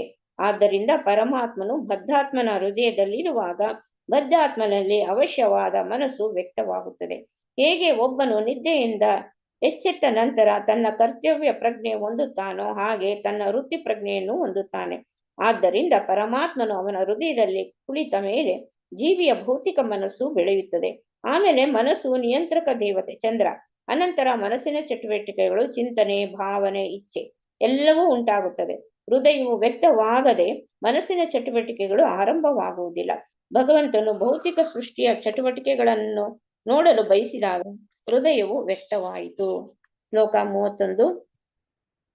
ತ್ವಚ್ಚರ್ಮ ಮಾಂಸ ರುಧಿರ ಮೇಧೋ ಮಜ್ಜಾಸ್ತಿ ಸ್ಥಿತಧಾತವಃ ಭೂಮ್ಯಾಪ್ತೇಜೋ ಮಾಯಃ ಸಪ್ತ ಪ್ರಾಣೋ ವ್ಯೋಮಾಂಬು ವಾಯುಭಿಃ. ತ್ವಕ್ ಚರ್ಮದ ಮೇಲಿನ ತೆಳು ಪೊರೆ, ಚರ್ಮ, ಮಾಂಸ ರುಧಿರ ರಕ್ತ, ಮೇಧ ಕೊಬ್ಬು, ಮಜ್ಜ ನೆಣ, ಅಸ್ಥಿ ಎಲಬು, ಧಾತವಃ ಧಾತುಗಳು, ಭೂಮಿಯು, ಅಪ್ ನೀರು, ತೇಜ ಅಗ್ನಿ, ಮಾಯ ತುಂಬಿರುವ, ಸಪ್ತ ಏಳು, ಪ್ರಾಣವಾಯು, ವ್ಯೋಮ ಆಕಾಶ, ಅಂಬು ಜಲ, ವಾಯುಬಿ ಗಾಳಿಯಿಂದ. ಅನುವಾದ: ಶರೀರದ ಸಪ್ತ ಧಾತುಗಳು ಎಂದರೆ ಚರ್ಮದ ಮೇಲಿನ ತೆಳುವಾದ ಪದರು, ತ್ವಕ್, ಚರ್ಮ, ಮಾಂಸ, ರಕ್ತ, ಕೊಬ್ಬು, ಮಜ್ಜೆ ಮತ್ತು ಎಲಬು. ಇವೆಲ್ಲವೂ ಭೂಮಿ, ಜಲ ಮತ್ತು ಅಗ್ನಿಯಿಂದ ನಿರ್ಮಿತವಾಗಿರುತ್ತದೆ. ಆದರೆ ಪ್ರಾಣವಾಯುವು ಆಕಾಶ, ನೀರು ಮತ್ತು ಗಾಳಿಯಿಂದ ಉತ್ಪನ್ನವಾಗುತ್ತದೆ. ಭಾವಾರ್ಥ: ಪೂರ್ಣ ಭೌತಿಕ ಜಗತ್ತಿನ ರಚನೆಯು ಪ್ರಮುಖವಾಗಿ 3 ಧಾತುಗಳಿಂದ ಎಂದರೆ ಭೂಮಿ, ನೀರು ಮತ್ತು ಅಗ್ನಿಯಿಂದ ನಿರ್ಮಿತವಾಗಿದೆ. ಆದರೆ ಜೀವಶಕ್ತಿಯು ಆಕಾಶ, ವಾಯು ಮತ್ತು ಜಲದಿಂದ ಉತ್ಪನ್ನವಾಗಿದೆ. ಆದ್ದರಿಂದ ಭೌತಿಕ ಸೃಷ್ಟಿಯ ಸ್ಥೂಲ ಮತ್ತು ಸೂಕ್ಷ್ಮ ರೂಪ ಎರಡರಲ್ಲೂ ನೀರು ಸಾಮಾನ್ಯ ಧಾತುವಾಗಿದೆ. ಅಗತ್ಯದ ಕಾರಣದಿಂದ ಭೌತಿಕ ಸೃಷ್ಟಿಯಲ್ಲಿ ಬಹು ಪ್ರಮುಖವಾದುದರಿಂದ ಎಲ್ಲ 5ರಲ್ಲಿ ನೀರು ಮುಖ್ಯ ಧಾತುವಾಗಿದೆ ಎಂಬುದನ್ನು ಇಲ್ಲಿ ಗಮನಿಸಬೇಕು. ಈ ಭೌತಿಕ ಶರೀರವು ಹೀಗಾಗಿ ಪಂಚಧಾತುಗಳಿಂದ ನಿರ್ಮಿತವಾದ ದೇಹವಾಗಿದೆ. ಭೂಮಿ, ಜಲ ಮತ್ತು ಅಗ್ನಿಯ ಕಾರಣದಿಂದಾಗಿ ಜಡ ಅಭಿವ್ಯಕ್ತಿಯ ಅನುಭವವಾಗುತ್ತದೆ. ಚರ್ಮದ ಮೇಲಿನ ತೆಳು ಪದರಿನ ನಿಮಿತ್ತ ಸ್ಪರ್ಶ ಜ್ಞಾನಾನುಭವವಾಗುತ್ತದೆ ಮತ್ತು ಎಲಬು ಕಠಿಣ ಶಿಲೆಯಂತಿದೆ. ಪ್ರಾಣವಾಯುವು ಆಕಾಶ, ವಾಯು ಮತ್ತು ಜಲದಿಂದ ಉತ್ಪನ್ನವಾಗುತ್ತದೆ. ಆದ್ದರಿಂದ ಬಯಲಿನ ಗಾಳಿ, ತಪ್ಪದೆ ಮಾಡುವ ಸ್ನಾನ ಮತ್ತು ವಾಸಕ್ಕೆ ಸಾಕಷ್ಟು ಸ್ಥಳಾವಕಾಶ ಇವು ಆರೋಗ್ಯ ಚೈತನ್ಯಕ್ಕೆ ಅನುಕೂಲಕರವಾಗಿದೆ. ಧಾನ್ಯಗಳು ಮತ್ತು ತರಕಾರಿಗಳಂತಹ ಭೂಮಿಯ ಹೊಸ ಉತ್ಪನ್ನಗಳು, ಹಾಗೆಯೇ ಶುದ್ಧ ಜಲ ಮತ್ತು ಶಾಖ ಇವು ಜಡ ದೇಹದ ಪೋಷಣೆಗೆ ಉತ್ತಮವಾದುದಾಗಿದೆ. ಶ್ಲೋಕ 32. ಗುಣಾತ್ಮಕಾನಿ ಇಂದ್ರಿಯಾಣಿ ಭೂತಾದಿ ಪ್ರಭವ ಗುಣಾಃ ಮನಃ ಸರ್ವ ವಿಕಾರಾತ್ಮ ಬುದ್ಧಿರ್ವಿಜ್ಞಾನ ರೂಪಿಣಿ.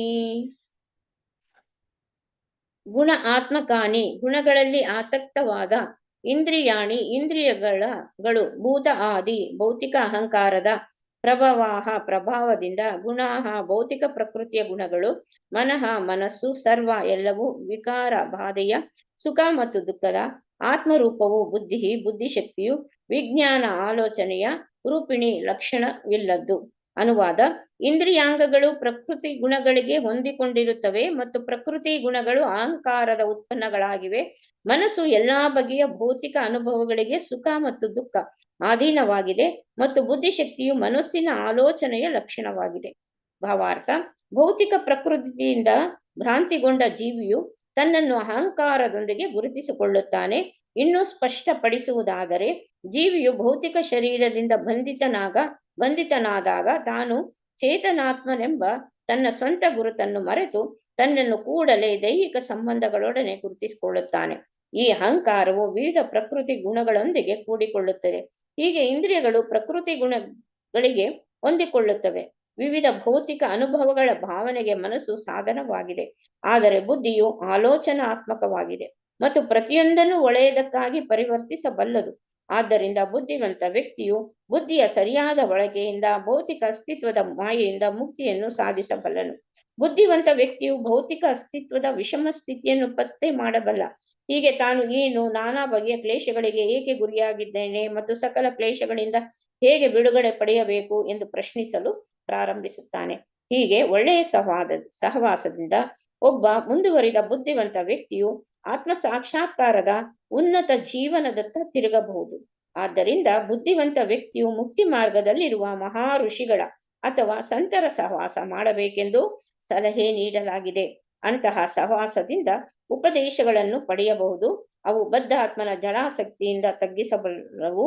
ಹಾಗೆ ಬುದ್ಧಿವಂತ ಮನುಷ್ಯನು ಕ್ರಮೇಣ ಜಡದ ಮಾಯೆ ಮತ್ತು ಅಹಂಕಾರದಿಂದ ಬಿಡುಗಡೆ ಪಡೆಯುತ್ತಾನೆ ಮತ್ತು ಜ್ಞಾನಾನಂದದ ಶಾಶ್ವತ ನೈಜ ಜೀವನಕ್ಕೆ ಪ್ರಗತಿ ಹೊಂದುತ್ತಾನೆ. ಶ್ಲೋಕ 33. ಏತದ್ ಭಗವತೋ ರೂಪಂ ಸ್ಥೂಲಂ ತೇ ವ್ಯಾಹೃತಂ ಮಯಾ ಮಹಾದೀವಿಶ್ಚಾವರಣೈ ರಷ್ಟಭಿರ್ಬಹಿರಾವೃತಂ. ಏತತ್ತಿವೆಲ್ಲವೂ ಭಗವತಃ ದೇವೋತ್ತಮ ಪುರುಷನ ರೂಪಂ ಆಕಾರವು ಸ್ಥೂಲವಾಗಿ ತೇ ನಿನಗೆ ವ್ಯಾವೃತಂ ವಿವರಿಸಲ್ಪಟ್ಟಿತು. ಮಯ ನನ್ನಿಂದ, ಮಹಿ ಲೋಕಗಳು, ಆದಿಬಿಹಿ ಮೊದಲಾದವು, ಚ ಅಪರಿಮಿತವಾಗಿ, ಆವರಣಗಳಿಂದ, ಅಷ್ಟಭಿ 8, ಬಹಿ ಹೊರಭಾಗದಲ್ಲಿ, ಆವೃತಂ ಮುಚ್ಚಿದೆ. ಅನುವಾದ: ಹೀಗೆ ಎಲ್ಲವುಗಳಿಂದ ದೇವೋತ್ತಮ ಪುರುಷನ ಬಹಿರಂಗ ಲಕ್ಷಣವು ಉಂಟಾಗಿದೆ. ನಾನು ನಿನಗೆ ವಿವರಿಸುವಂತೆ ಗ್ರಹಗಳಂತಹ ಸ್ಥೂಲ ರೂಪಗಳಿಂದ ಆವೃತವಾಗಿವೆ. ಭಾವಾರ್ಥ: ಭಗವದ್ಗೀತೆಯಲ್ಲಿ 7.4 ವಿವರಿಸಿದಂತೆ ದೇವೋತ್ತಮ ಪುರುಷನ ವಿಭಜಿತ ಭೌತಿಕ ಶಕ್ತಿಯು ಪೃಥ್ವಿ, ಜಲ, ಅಗ್ನಿ, ವಾಯು, ಆಕಾಶ, ಮನಸ್ಸು, ಬುದ್ಧಿ ಮತ್ತು ಅಹಂಕಾರಗಳೆಂಬ 8 ಬಗೆಯ ಭೌತಿಕ ಆವರಣಗಳಿಂದ ಆವೃತವಾಗಿವೆ. ಇವೆಲ್ಲವೂ ದೇವೋತ್ತಮ ಪುರುಷನ ಬಹಿರಂಗ ಶಕ್ತಿಯಂತೆ ಉದ್ಭೂತವಾಗಿದೆ. ಈ ಆವರಣಗಳು ಸೂರ್ಯನಿಗೆ ಮುಚ್ಚುವ ಮೋಡಗಳಂತೆ ಇವೆ. ಮೋಡವು ಸೂರ್ಯನ ಸೃಷ್ಟಿ, ಆದರೂ ಅದು ಸೂರ್ಯನನ್ನು ನೋಡಲಾಗದಂತೆ ವಾಸ್ತವವಾಗಿ ಕಣ್ಣುಗಳನ್ನು ಮರೆ ಮಾಡುತ್ತದೆ. ಮೋಡಗಳಿಂದ ಸೂರ್ಯನು ಆವೃತನಾಗಲಾರ. ಮೋಡವು ಹೆಚ್ಚೆಂದರೆ ಆಕಾಶದಲ್ಲಿ 100 ಮೈಲಿಗಳಷ್ಟು ವಿಸ್ತರಣಗೊಳ್ಳಬಹುದು. ಆದರೆ ಸೂರ್ಯನು ಲಕ್ಷೋಪಲಕ್ಷ ಮೈಲಿಗಳಿಗಿಂತ ಬಹಳ ದೊಡ್ಡವನು. ಆದ್ದರಿಂದ 100 ಮೈಲಿಗಳ ಆವರಣವು ಲಕ್ಷೋಪಲಕ್ಷ ಮೈಲಿಗಳನ್ನು ಮರೆಮಾಡಲು ಸಮರ್ಥವಲ್ಲ. ಆದ್ದರಿಂದ ದೇವೋತ್ತಮ ಪರಮ ಪುರುಷನ ವಿವಿಧ ಶಕ್ತಿಗಳಲ್ಲಿ ಒಂದು ಸಹಜವಾಗಿ ಭಗವಂತನನ್ನು ಆವರಿಸಲಾರನು. ಆದರೆ ಭೌತಿಕ ಪ್ರಕೃತಿಯ ಮೇಲೆ ಪ್ರಭುತ್ವ ನಡೆಸಲು ಬಯಸುವ ಬದ್ಧಾತ್ಮರ ಕಣ್ಣುಗಳನ್ನು ಮುಚ್ಚುವುದಕ್ಕಾಗಿ ಈ ಆವರಣಗಳು ಭಗವಂತನಿಂದ ಸೃಷ್ಟಿಯಾಗಿವೆ. ವಾಸ್ತವವಾಗಿಯೂ ಬದ್ಧಾತ್ಮರು ಮಾಯೆಯಿಂದ ಸೃಷ್ಟಿಯಾದ ಜಡದ ಮೋಡದಿಂದ ಆವೃತರಾಗಿದ್ದಾರೆ. ಭಗವಂತನು ಅವರ ಕಣ್ಣಿಗೆ ಕಾಣದಂತಿರುವ ಹಕ್ಕನ್ನು ಕಾದರಿಸಿಕೊಂಡಿದ್ದಾನೆ. ಅವರು ದಿವ್ಯ ದೃಷ್ಟಿಯನ್ನು ಹೊಂದಿಲ್ಲವಾದುದರಿಂದ ಮತ್ತು ದೇವೋತ್ತಮ ಪುರುಷನನ್ನು ಕಾಣಲಾಗುವುದರಿಂದ ಅವರು ಭಗವಂತನ ದಿವ್ಯ ರೂಪವನ್ನು ನಿರಾಕರಿಸುತ್ತಾರೆ. ಅಲ್ಪ ಜ್ಞಾನವುಳ್ಳ ಅಂತಹ ಮಾನವರು ಅದ್ಭುತ ಭೌತಿಕ ರೂಪದ ಆವರಣವನ್ನು ಒಪ್ಪಿದ್ದಾರೆ. ಇದು ಹೇಗೆಂಬುದನ್ನು ಮುಂದಿನ ಶ್ಲೋಕದಲ್ಲಿ ವಿವರಿಸಲಾಗಿದೆ. ಶ್ಲೋಕ 34. ಅತಃ ಪರಂ ಸೂಕ್ಷ್ಮತಮಂ ಅವ್ಯಕ್ತಂ ನಿರ್ವಿಶೇಷಣಂ ಅನಾದಿ ಮಧ್ಯ ನಿಧನಂ ನಿತ್ಯಂ ವಾಗ್ಮಾನಸಂ ಪರಂ. ಅತಃ ಆದ್ದರಿಂದ ಪರಂ ದಿವ್ಯನು, ಸೂಕ್ಷ್ಮತಮಂ ಸೂಕ್ಷ್ಮದಲ್ಲಿ ಸೂಕ್ಷ್ಮನು, ಅತ್ಯಂತ ಸೂಕ್ಷ್ಮನು, ಅವ್ಯಕ್ತಂ ಅಗೋಚರನು, ನಿರ್ವಿಶೇಷಣ ಭೌತಿಕ ಲಕ್ಷಣ ರಹಿತನು, ಅನಾದಿ ಆದಿ ಇಲ್ಲದವನು, ನಿಧನಂ ಅಂತ್ಯವಿಲ್ಲದವನು, ಮಧ್ಯ ನಡುವಿನ ಹಂತವಿಲ್ಲದವನು, ನಿತ್ಯಂ ಶಾಶ್ವತನು, ವಾಕ್ ಮಾತು, ಮನಸಃ ಮನಸ್ಸಿನ, ಪರಂ ಅತೀತನು. ಅನುವಾದ: ಆದ್ದರಿಂದ ಇದರ ಜಡ ಅಭಿವ್ಯಕ್ತಿಯ ಆಚೆಗೆ ಅತಿ ಸೂಕ್ಷ್ಮಕ್ಕಿಂತ ಸೂಕ್ಷ್ಮತಮವಾದ ದಿವ್ಯಾಭಿವ್ಯಕ್ತಿ ಇದೆ. ಅದಕ್ಕೆ ಆದಿ ಇಲ್ಲ, ಮಧ್ಯದ ಹಂತವಿಲ್ಲ ಮತ್ತು ಅಂತ್ಯವಿಲ್ಲ. ಆದ್ದರಿಂದ ಅದು ವಾಕ್ಸ್ಕರಣಿಗೆ ಅಥವಾ ಮನೋಕಲ್ಪನೆಗೆ ಮೀರಿದ್ದಾಗಿದೆ ಮತ್ತು ಭೌತಿಕ ಕಲ್ಪನೆಯಿಂದ ಭಿನ್ನವಾಗಿದೆ. ಭಾವಾರ್ಥ: ಪರಮಪ್ರಭುವಿನ ಸ್ಥೂಲ ಬಹಿರಂಗ ಶರೀರವು ನಿರ್ದಿಷ್ಟ ಅವ್ಯವಸ್ಥೆಗಳಲ್ಲಿ ವ್ಯಕ್ತವಾಗುತ್ತದೆ. ಹೀಗೆ ದೇವೋತ್ತಮ ಪರಮ ಪುರುಷನ ಬಹಿರಂಗ ಲಕ್ಷಣ ಅಥವಾ ರೂಪವು ಆದಿ ಮಧ್ಯ ಅಂತ್ಯಗಳೆಲ್ಲ ಭಗವಂತನ ನಿತ್ಯ ರೂಪವಲ್ಲ. ಆದಿ ಮಧ್ಯ ಮತ್ತು ಅಂತ್ಯವಿರುವ ಯಾವುದೇ ಆದರೂ ಅದನ್ನು ಭೌತಿಕವೆಂದು ಕರೆಯಲಾಗುತ್ತದೆ. ಭೌತಿಕ ಜಗತ್ತು ಭಗವಂತನಿಂದ ಪ್ರಾರಂಭವಾಯಿತು. ಹಾಗೆ ಭೌತಿಕ ಜಗತ್ತಿನ ಪ್ರಾರಂಭಕ್ಕೆ ಮುಂಚೆ ಭಗವಂತನ ರೂಪವು ಸೂಕ್ಷ್ಮತಮಕ್ಕೆ ಅಥವಾ ಸೂಕ್ಷ್ಮತರ ಭೌತಿಕ ಕಲ್ಪನೆಗೆ ಖಂಡಿತವಾಗಿಯೂ ಅತೀತವಾಗಿದೆ. ಭೌತಿಕ ಜಗತ್ತಿನ ಆಕಾಶವನ್ನು ಸೂಕ್ಷ್ಮತಮವೆಂದು ಪರಿಗಣಿಸಲಾಗಿದೆ. ಆಕಾಶಕ್ಕಿಂತ ಮನಸ್ಸು, ಬುದ್ಧಿ ಮತ್ತು ಅಹಂಕಾರಗಳು ಸೂಕ್ಷ್ಮವಾದವು. ಆದರೆ ಎಲ್ಲ 8 ಹೊರ ಆವರಣಗಳನ್ನು ಪರಮಸತ್ಯದ ಬಾಹ್ಯ ಆವರಣಗಳೆಂದು ವಿವರಿಸಲಾಗಿದೆ. ಆದ್ದರಿಂದ ಪರಮಸತ್ಯನು ವಾಕ್ಸ್ಕರಣಿಗೆ ಮತ್ತು ಭೌತಿಕ ಕಲ್ಪನೆಯ ಊಹಾಪೋಹಕ್ಕೆ ಅತೀತನಾಗಿದ್ದಾನೆ. ಅವನು ನಿಶ್ಚಿತವಾಗಿ ಎಲ್ಲ ಭೌತಿಕ ಕಲ್ಪನೆಗಳು ಅತೀತನಾಗಿದ್ದಾನೆ. ಇದನ್ನು ನಿರ್ವಿಶೇಷಣಂ ಎಂದು ಕರೆಯಲಾಗಿದೆ. ನಿರ್ವಿಶೇಷಣಂ ಎಂದಾಗ ಯಾವುದೇ ದಿವ್ಯ ಗುಣರಹಿತನೆಂದು ತಪ್ಪು ತಿಳಿಯಬಾರದು. ವಿಶೇಷಣಂ ಎಂದರೆ ಗುಣಗಳು. ಆದ್ದರಿಂದ ನೀರ್ ಸೇರಿದುದರಿಂದ ಅವನು ಭಗವಂತನು ಯಾವುದೇ ಭೌತಿಕ ಗುಣಗಳು ಅಥವಾ ವೈವಿಧ್ಯವನ್ನು ಹೊಂದಿಲ್ಲವೆಂದು ಅರ್ಥವಾಗುತ್ತದೆ. ಈ ನಿರಾಕರಣ ಅಭಿವ್ಯಕ್ತಿಯನ್ನು 4 ದಿವ್ಯ ಗುಣಗಳಲ್ಲಿ ಎಂದರೆ ಅವ್ಯಕ್ತ, ಅತೀತ, ನಿತ್ಯ ಮತ್ತು ಮನಸ್ಸು ಅಥವಾ ಮಾತಿಗೆ ಮೀರಿದುದು ಎಂದು ವರ್ಣಿಸಲಾಗಿದೆ. ವಚನಗಳ ಮಿತಿಗೆ ಅತೀತ ಎಂದರೆ ಭೌತಿಕ ಕಲ್ಪನೆಯ ನಿರಾಕರಣೆಯಾಗಿದೆ. ವ್ಯಕ್ತಿಯು ದಿವ್ಯಸ್ಥಿತನಾಗದ ಹೊರತು ಭಗವಂತನ ದಿವ್ಯ ರೂಪವನ್ನು ತಿಳಿಯಲು ಸಾಧ್ಯವಾಗದು. ಶ್ಲೋಕ 35. ಅಮುನಿ ಭಗವದ್ರೂಪೇ ಮಯಾತೆ ಋಣುವರ್ಣಿತೆ ಉಭೆ ಅಪಿ ನ ಗೃಹ್ಣತಿ ಮಾಯಾ ಸೃತೆ ವಿಪಸ್ಥಿತಃ.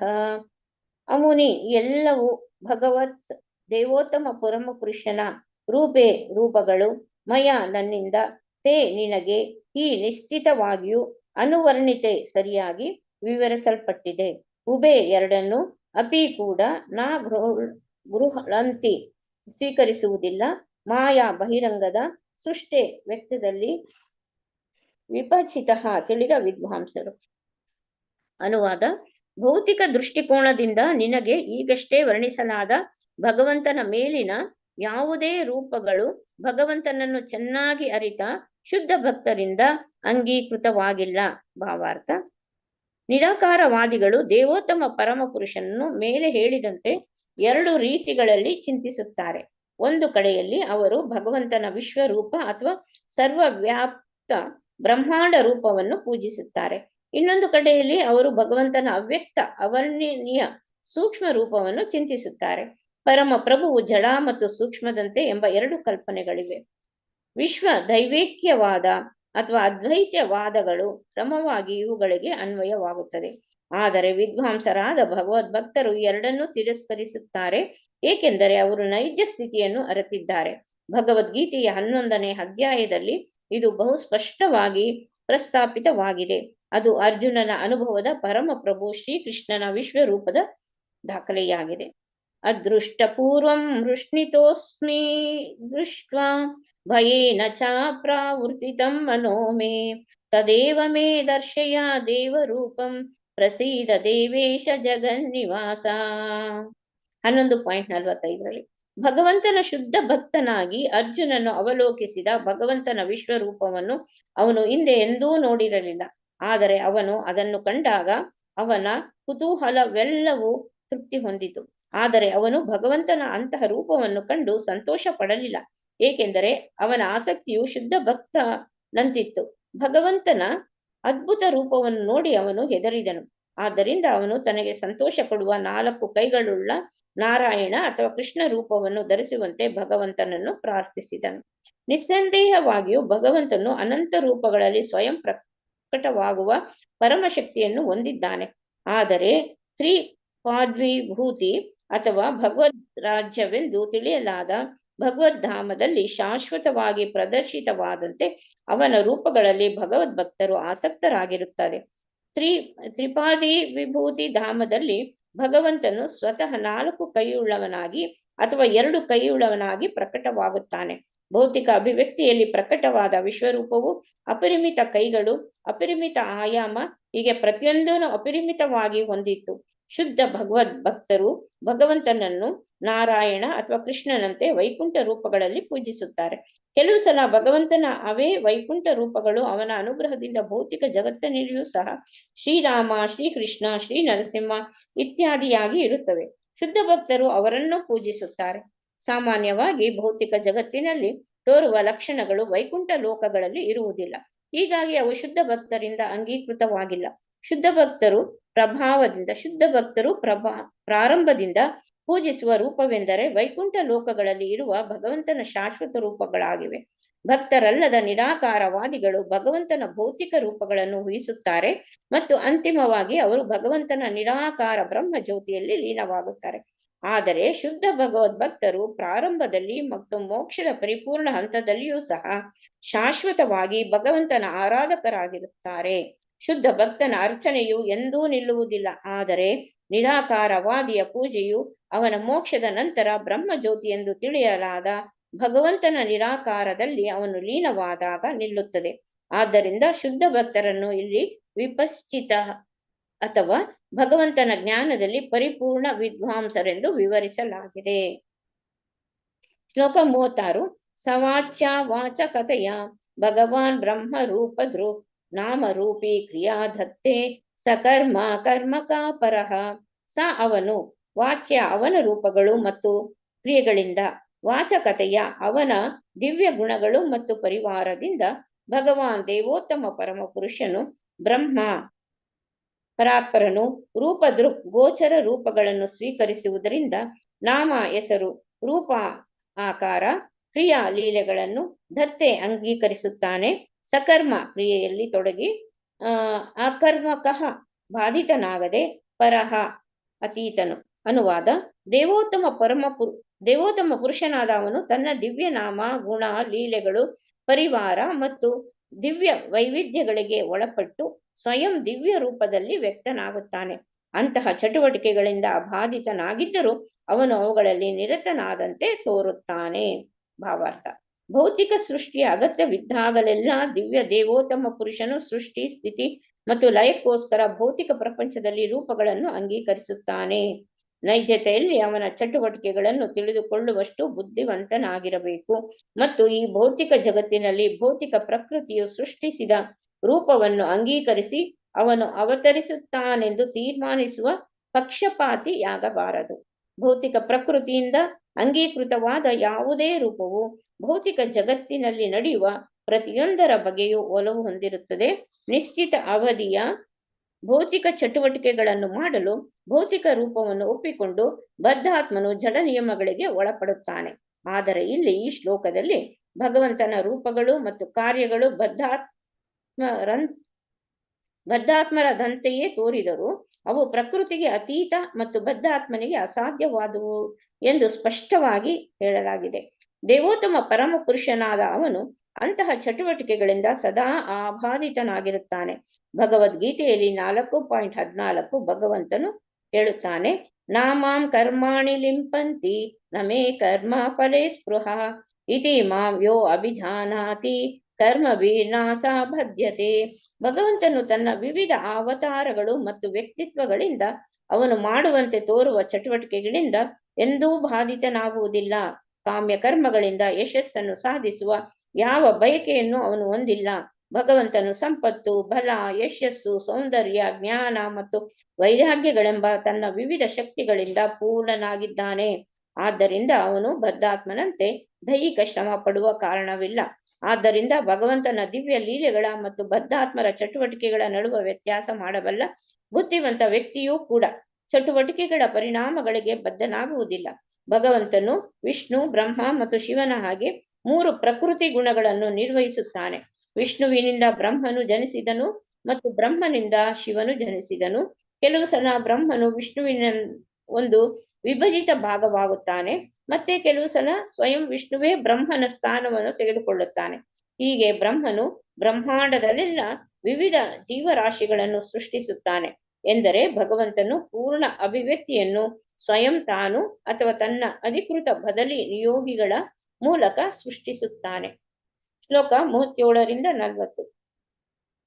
ಪ್ರಜಾಪತೀನ್ ಹರೇ ಕೃಷ್ಣ ಮಾತಾಜಿ. ಮಾತಾಜಿ ಅದು ಲೆಂತ್ ನೋಡಿ ಎಷ್ಟಿದೆ ಅಂತ. ಏನ್ ಮಾತಾಜಿ? ಮಾತಾಜಿ ಎಷ್ಟಿದೆ ನೋಡಿ ಲೆಂತ್, ಯಾಕಂದ್ರೆ ಟೈಮ್ 1 ಗಂಟೆ ಆಯ್ತು. ಆಗಿದೆ. ಶ್ಲೋಕ ದೊಡ್ಡದಿದೆಯಲ್ಲ ಮಾತಾಜಿ? 31 ಮಾತಾಜಿ. ಇನ್ನೊಂದು 11 ಇದೆ. ಇದು 31ರಿಂದ 40 ಆದ್ರೆ ಇನ್ನೊಂದು 11 ಇದೆ. ಹಾ ಮಾತಾಜಿ, ನಾಳೆಗೆ ಮುಗಿಬಹುದು. ಇವತ್ತು ಸಾಕ ಮಾತಾಜಿ? ಸಾಕು ಮಾತಾಜಿ. ಹರೇ ಕೃಷ್ಣ. ಹರೇ ಕೃಷ್ಣ. ಇಲ್ಲಿಗೆ ಮುಂದೆ 37ರಿಂದ 51ರವರೆಗೂ ನಾಳೆ ಮುಗಿಸೋಣ. ಹರೇ ಕೃಷ್ಣ. ವಾಂಚಾಕಲ್ಪತರುಭ್ಯಶ್ಚ ಕೃಪಾ ಸಿಂಧುಭ್ಯ ಏವ ಚ ಪತಿತಾನಾಂ ಪಾವನೇಭ್ಯೋ ವೈಷ್ಣವೇಭ್ಯೋ ನಮೋ ನಮಃ.